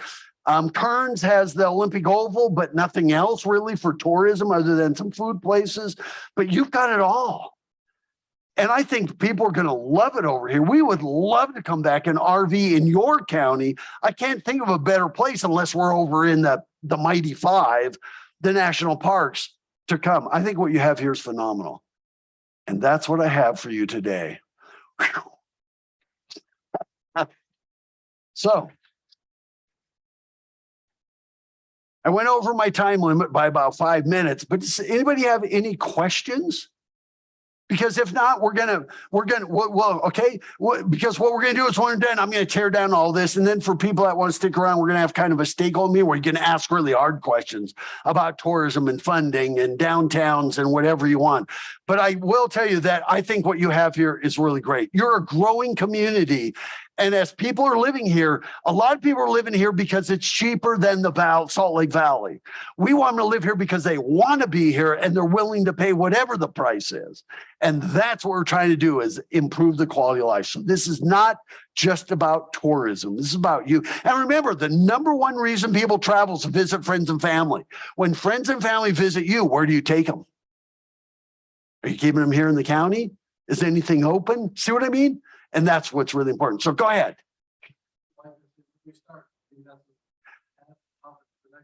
It is the topic for the next session. So what's going to happen with this? I'm going to give Rochelle, I've got a flash drive right here. She's going to have the keynote presentation. I did this in Apple Keynote. I also have it saved as a PowerPoint. So you're going to have that. I'm going to give you all the photographs. I have all the slides. It's PDFs with one slide a page, 2, 5. This is 430 slides, by the way. 2.5 hours worth. You saw a lot of pictures. But I'm going to give her all of that. And so that I want you to put this video up on YouTube, and you can break it into chapters, because somebody's say 2.5 hours. I'm not going to watch that whole thing. But they might say, well, here he talked about this or this or this. In YouTube now, you can make little chapter markers in YouTube. And you'll even have each slide saved as a JPEG with a sheet. You say, I want to send this so-and-so slide. I want to send the vintage barn, the slide of what you said about them, so they know that curb appeal could pull us across the street, but without it, why would we? See what I mean? And showing him as using you as an example. I think other people, retailers, need to see that. But there's a lot of city council people. There's a lot of merchants, property owners that have not seen this. The people that really need to see this aren't here today. And that's where this comes in. So you'll have it video. It's being recorded a couple different ways. I think you're ready to start marketing today. It's not like you have to build all this stuff and then do marketing. You have the product here. Yeah, you got to work on some consistent days and hours, and just say, hey, we're a weekend destination between September and next April, but then we kick the doors open. We're open 4 or 5 days a week. Historical, your trails are open all year round. But I think that there's no reason why you can't start now, and you need to start. There's no reason why you can't start doing your marketing. You need to get some photography. So I contract with a photographer. You need to get somebody on camera to go out and say, this is so cool. And by the way, my favorite saying of all time was Ralph Waldo Emerson, who said, nothing great was ever achieved without enthusiasm. So getting that young person on camera going, oh my gosh, I'm out here in Settlement Canyon and I'm doing the dark trail and the fall color right here. It's just spectacular. Look at this. And then you might cut in some footage of the fall color and everything, just little 2-minute videos. You need to start creating those and getting them in a YouTube channel and start. And people are going to go, wow, pretty soon you're going to start to build followership and viewership. There's nothing keeping you from waiting. I mean, there's no reason to wait. Depending on funding, lodging taxes, what do you have? How can you spend it? And I would really invest your lodging taxes into marketing over events. No offense, I love events, but for the money you spend on events for one day, what else could you do with that amount of money? And I'm not trying to because I'm sure historical attractions are probably part of some of these events. So I'm not saying get rid of events or don't fund them. I want you to invest in some marketing, because right now your marketing is ineffective or non-existent. No offense. So, but I think you know it. You know that, okay, we need to do this. And I think I've heard you're already working on it. So this is like stepping back, taking another look. And so there you go. Any other questions? That was an easy one. But where do you start? I think you start with your marketing. You could start today. You're already working on it. And by the way, you're probably working, the last thing I'll say, you're probably working on a whole lot of stuff I showed you. We didn't know that. We've been here first time, but it validates the very fact that you're working on those things. So one more thing I want to say, I don't want you to throw anybody under the bus at Desert Peak, at the chamber, at anywhere else, because boy, they didn't do their job. It's just because I don't know there's really been anybody in charge. And I think the tourism advisory kind of got hijacked by a last contract and kind of put you in a hole. But I think it's all up. So this is all about what can we do to make it better, not looking back and say, well, so-and-so didn't do this or that or that or that. This is always about today's the first day of the rest of your lives. And with that, thank you so much for spending the morning here. Thank you very, very much. We can't wait to come back. And that is it.